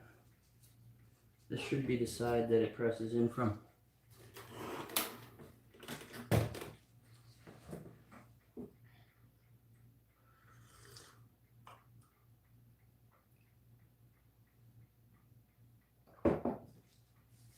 Be decades? Yeah, very well could be. Be viable, you know. And the thing about, you know, recycling is, it's about reusing is the highest form. Reuse, reduce, and recycle. And, you know, so you're going to buy a brand new vehicle that's been produced, is kind of wasteful to go and switch the whole world over to a new car.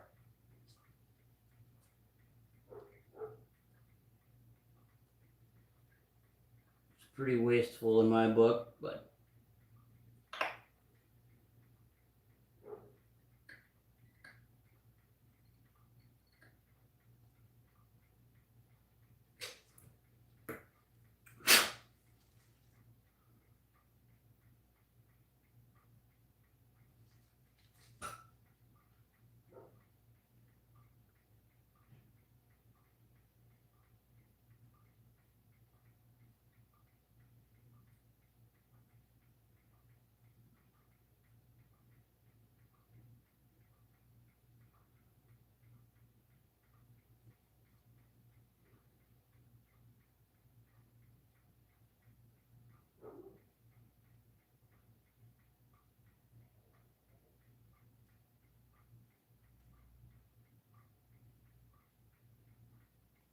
Just a little bit more.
Now if that jewel isn't in there straight,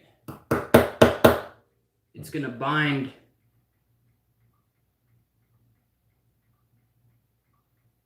cause troubles.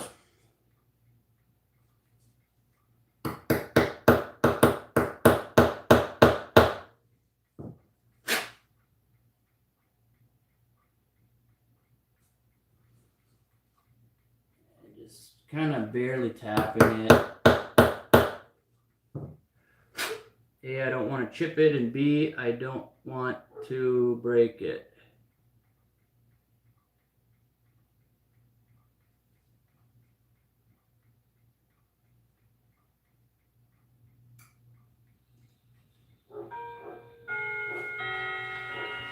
Alright, let's see what it looks like there.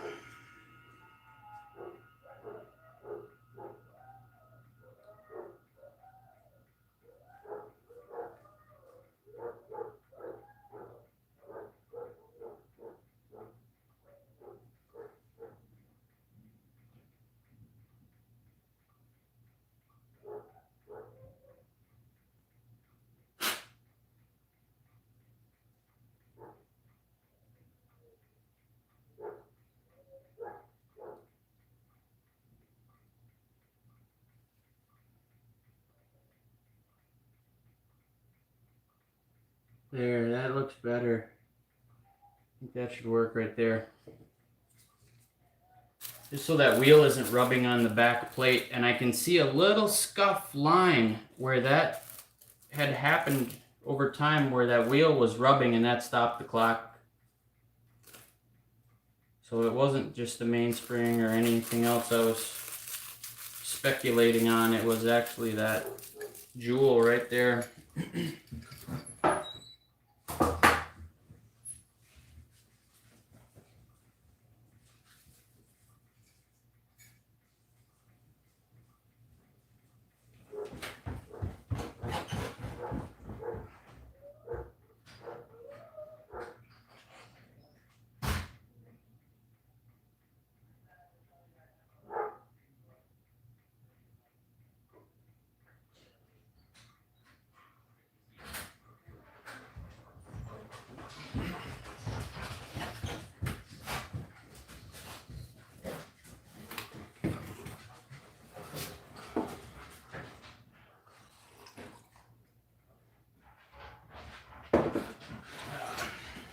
All right, well, that was a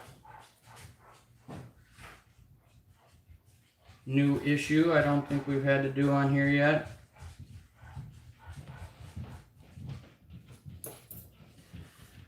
I'm always looking at them, making sure they look good.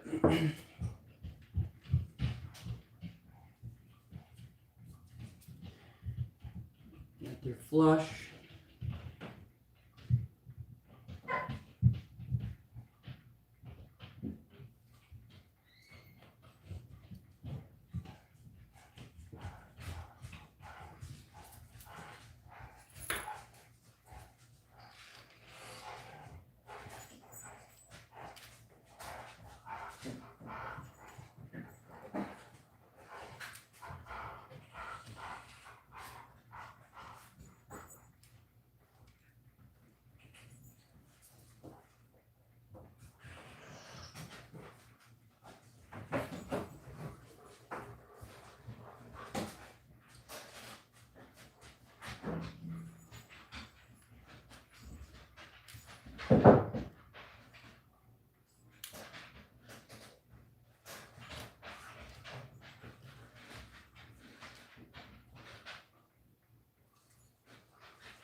Yeah, the problem with the electric vehicles are the batteries. The battery situation.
I want to plimp. I want to float above the traffic in a blimp plane hybrid.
Okay, and then this pallet fork, I think we'll need a little bit of help, but we'll see once we get it on there. It's gonna need some poising on that jobber.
looking at here is the way that that fork prong is kind of bent forward a little bit too much right here. These are just things you kind of learn to spot after a while.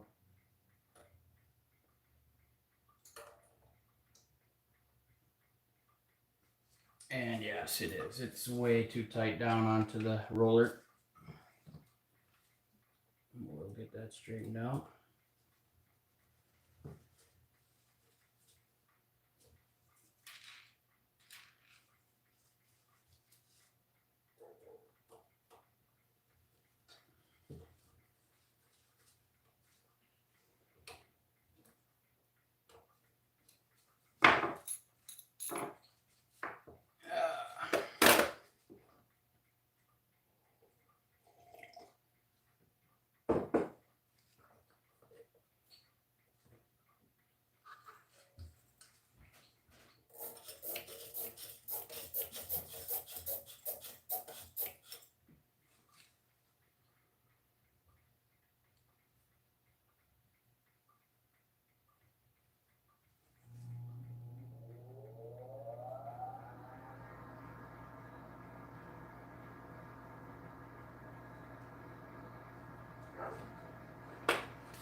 Yep.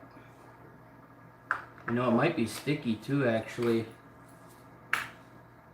We didn't clear the roller on this one when we should because it had that lube situation.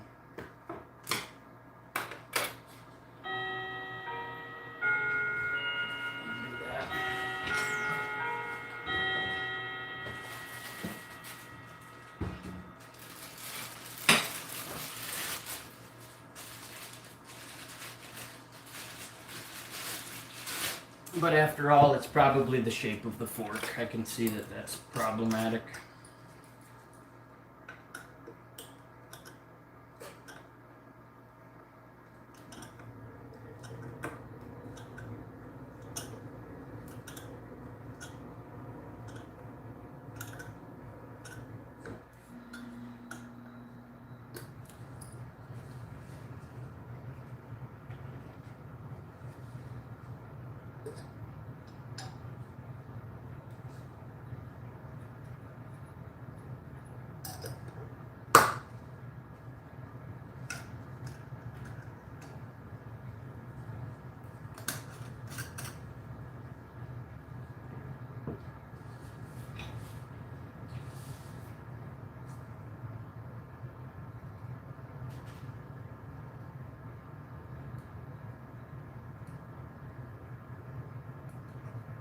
Oh no.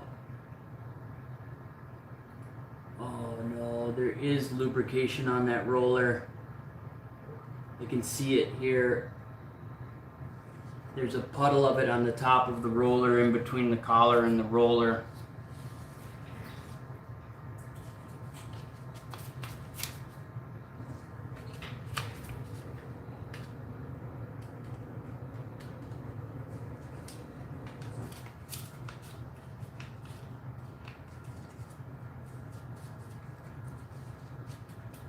It's not good.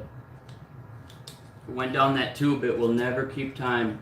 I'll have to go and replace the wire and clean all of that out.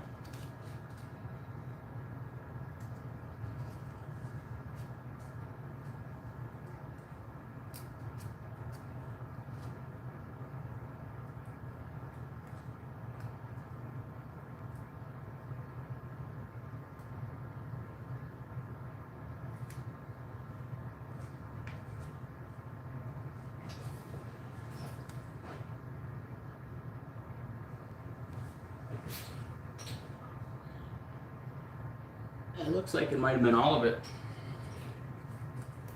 May have gotten it there.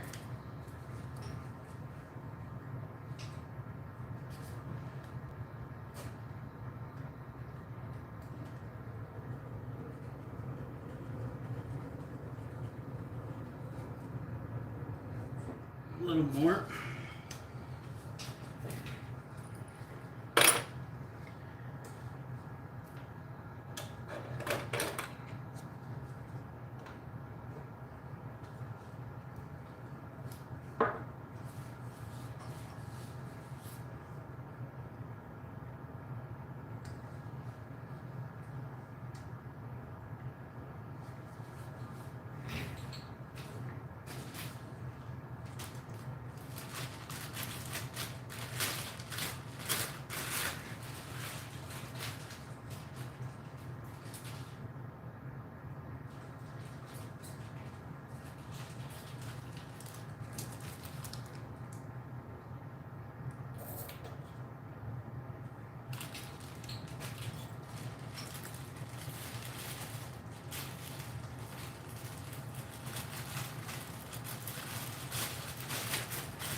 getting to be dinner time.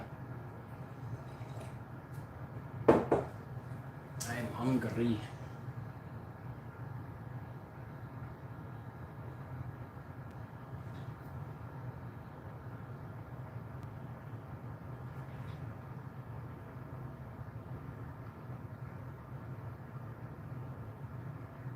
Good that direction.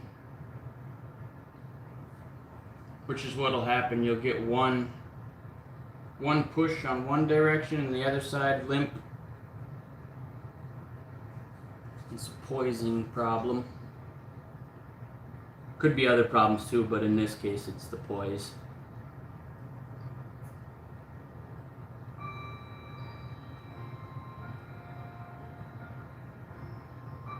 Yep, that's the bad one there.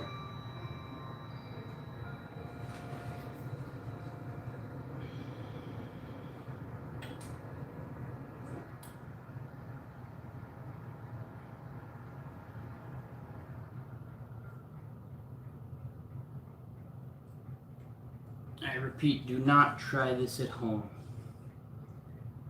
Do not attempt this very dangerous act of ruining a pallet fork.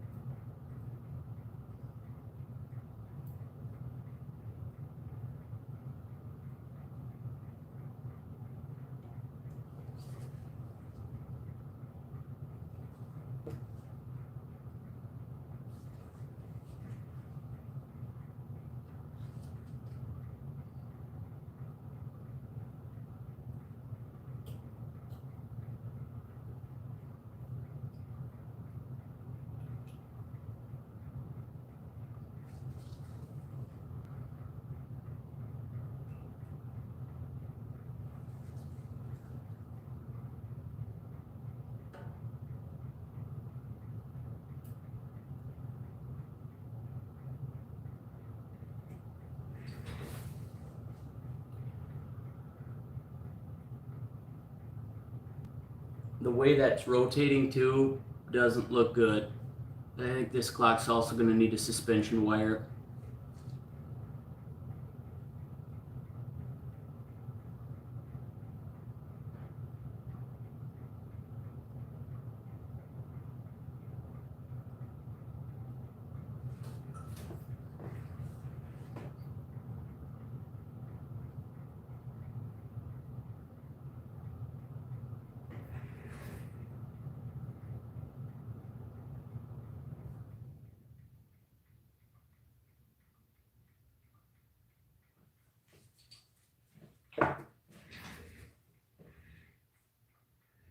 Now the way that was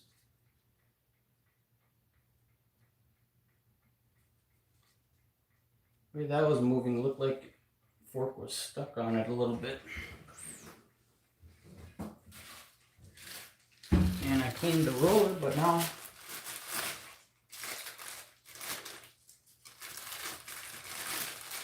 I'll clean the fork a little more here on this side especially.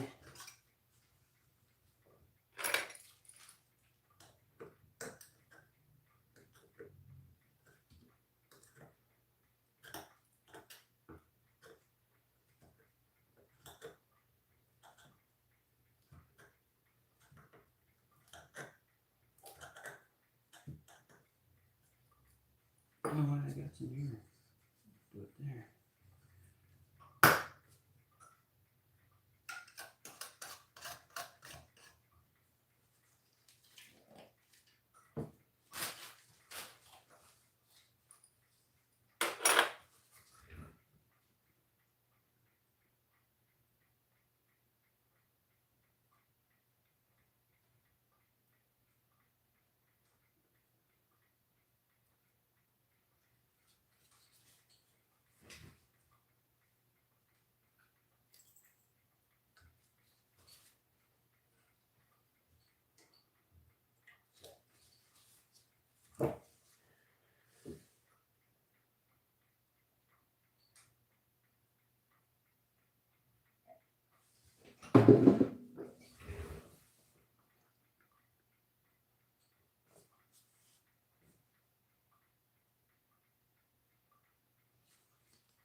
Well, you know what? If oil's on top of that roller, it definitely went down the tube.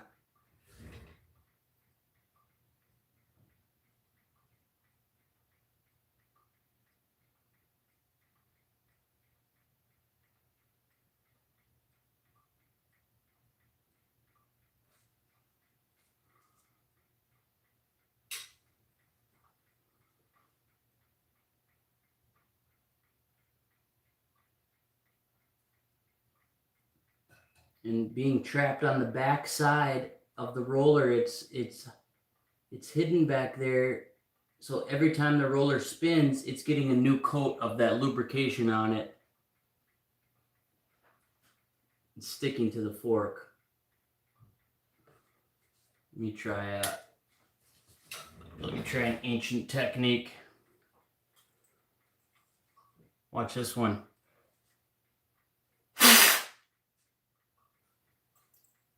That's super technical.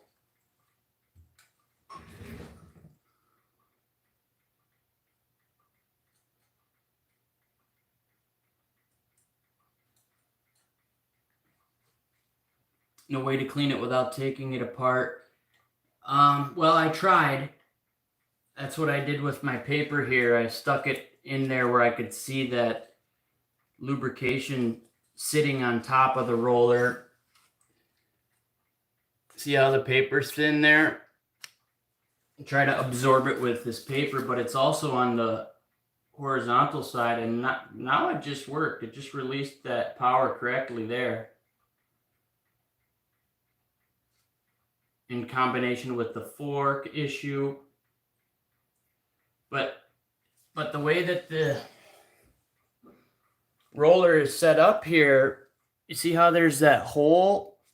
And the lighting is really always so bad when I try to show you things like this. But anyway, there's a hole up here at the top right above this roller, and that's open, you know, right down your tube. And if oil gets back there, it's on this wire, on the tube itself. Almost certainly is, but we'll see how well I can make it run before tackling that. Looks good to this direction.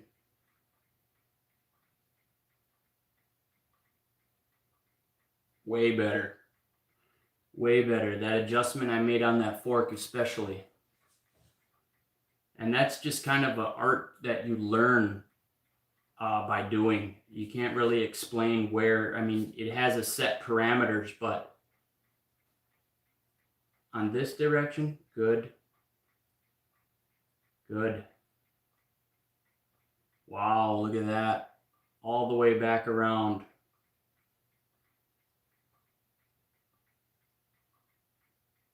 Yeah, but I think I'll let it run like this for now. And go eat some food. I'm kind of tired now.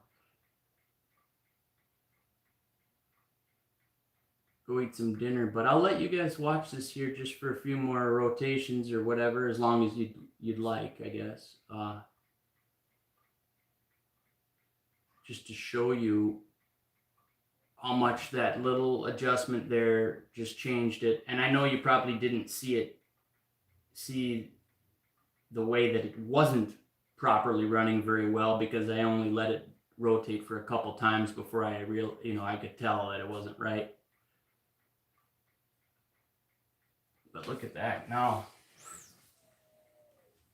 But yeah, I will attempt to make do with it like this just for cost's sake, because it is a $200 job for me to go and get after the wire, and it also adds quite a bit of time on it. And this guy's very excited about getting it back. He's called me a few times, so I will attempt to, or I'll just let it run. I'll let it run like this for now and see if it stops on me. And then once we get the hands on, we'll know about the timekeeping. And I can tell that it's the original wire in this clock because of the amount of mass or weights they have on the balance wheel. They have a ton of them stacked. And that's what they came with originally. And it must have been a slightly thicker diameter of wire. And that one dragged a little bit on that release. Still great motion though.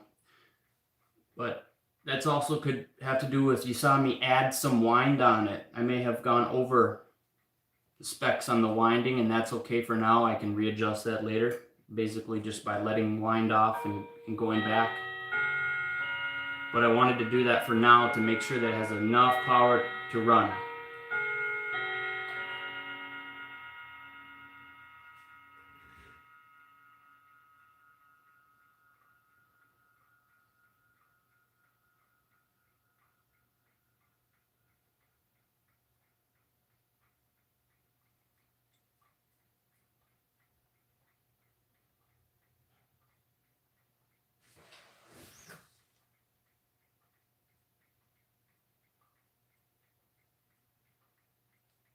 And the fork isn't even finished yet either. The fork is,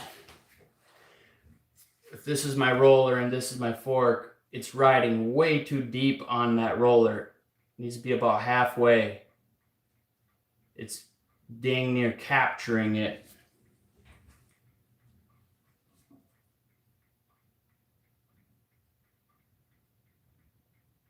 But it will run like this for a while, at least. Maybe not the entire night.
Some of the pallet forks that I have that are beyond recovery.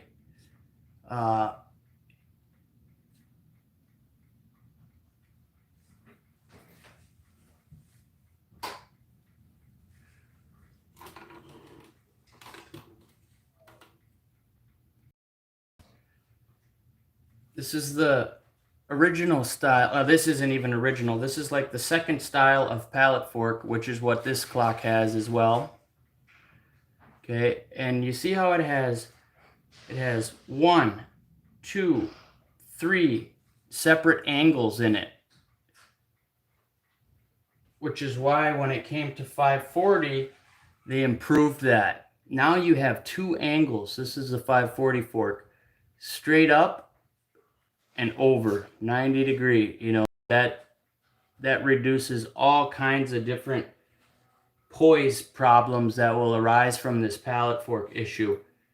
And so when you have just, you know, 2 angles there, there's not much to mess up. But in order to have that fork work, the plates, the movement plate design had to change, and it had to sit more directly right on that balance tube rather than reaching all the way up and across and through.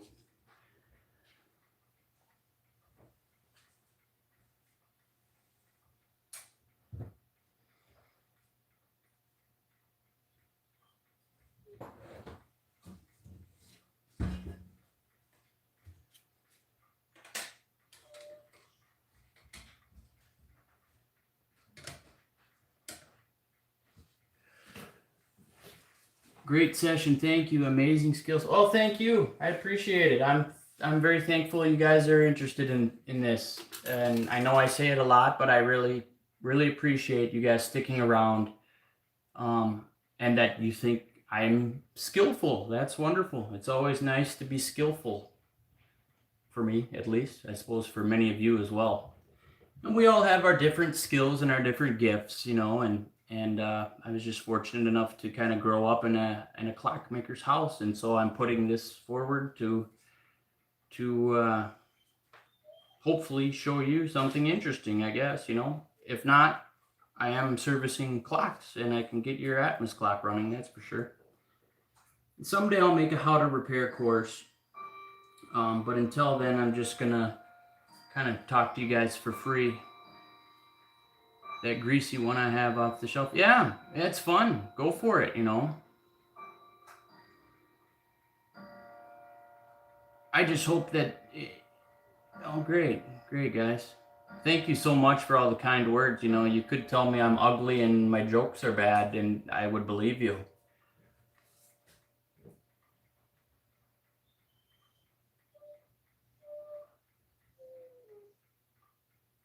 I just hope that your Dan, yours doesn't have any up near the any WD-40 or grease up near the roller and whatnot like this one did. That's just a pain.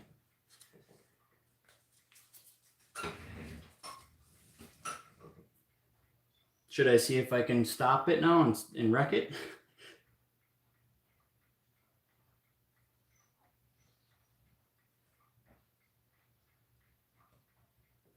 It's gonna run here like this,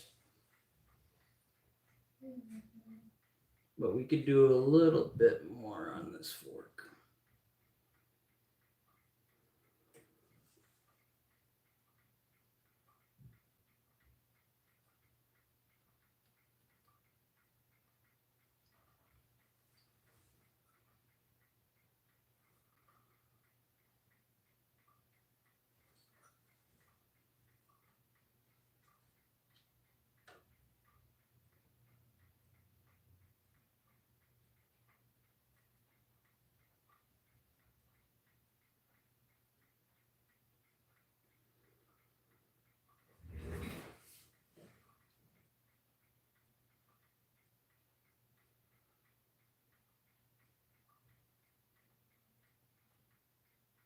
Boom, that looked good. That one looked really good.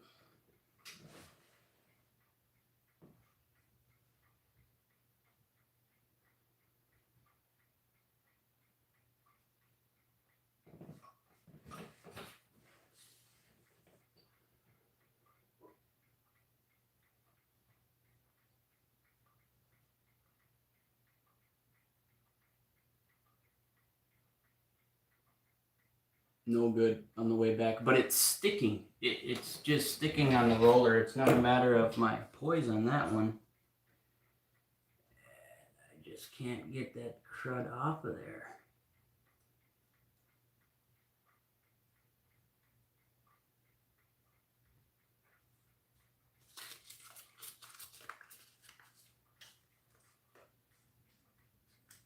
Maybe I have to do my ancient technique again here.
If I can put this down here to where you can see what I'm seeing here.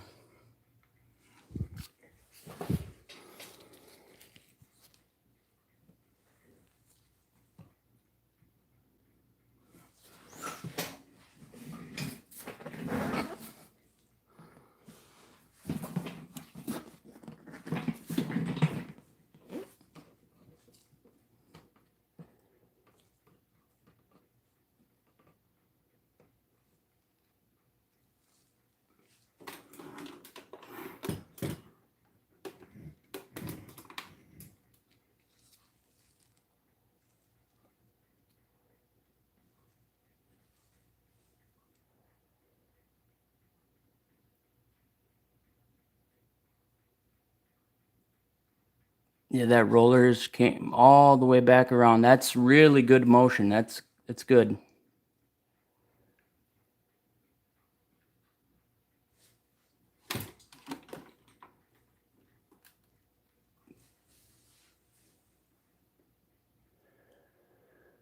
Pushes it along.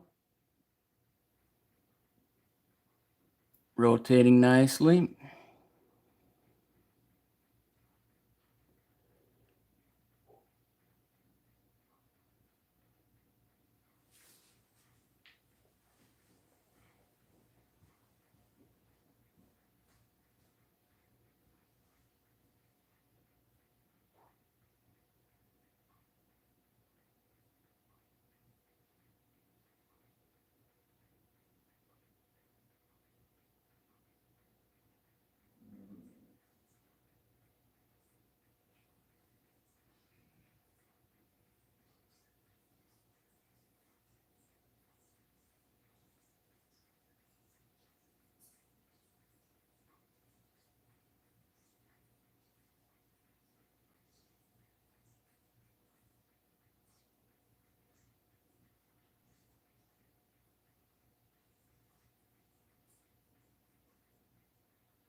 Wally, what you doing?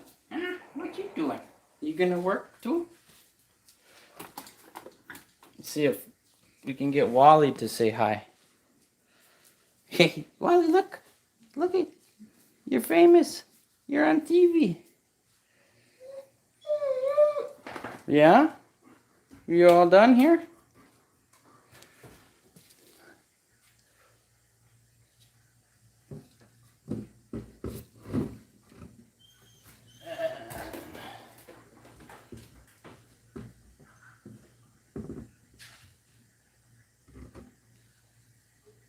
Over here, we have 540. Way over in the corner here. 528.6, 528.8, 5265, 540, 540, 522, 528.6.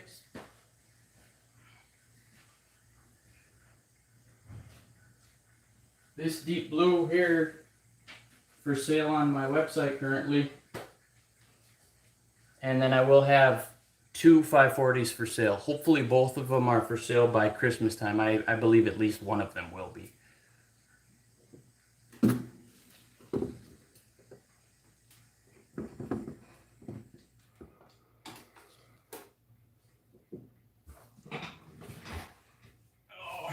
But I think it's quitting time. Ladies and gentlemen, thank you for tuning in. I really appreciate all the views, all the likes, all the subscribers, and just your questions here while I do this. It makes it a lot more fun. It kind of keeps me sharp too, gives me someone to talk to, like I was mentioning in last time. So thank you very much, guys. We'll be back again. I mean, it's just a matter of me clicking the button and working. We'll talk to you soon, and we'll get an update on this one. What all this clock has in store. All right, God bless, guys. Be safe. Have fun. We'll see you again soon.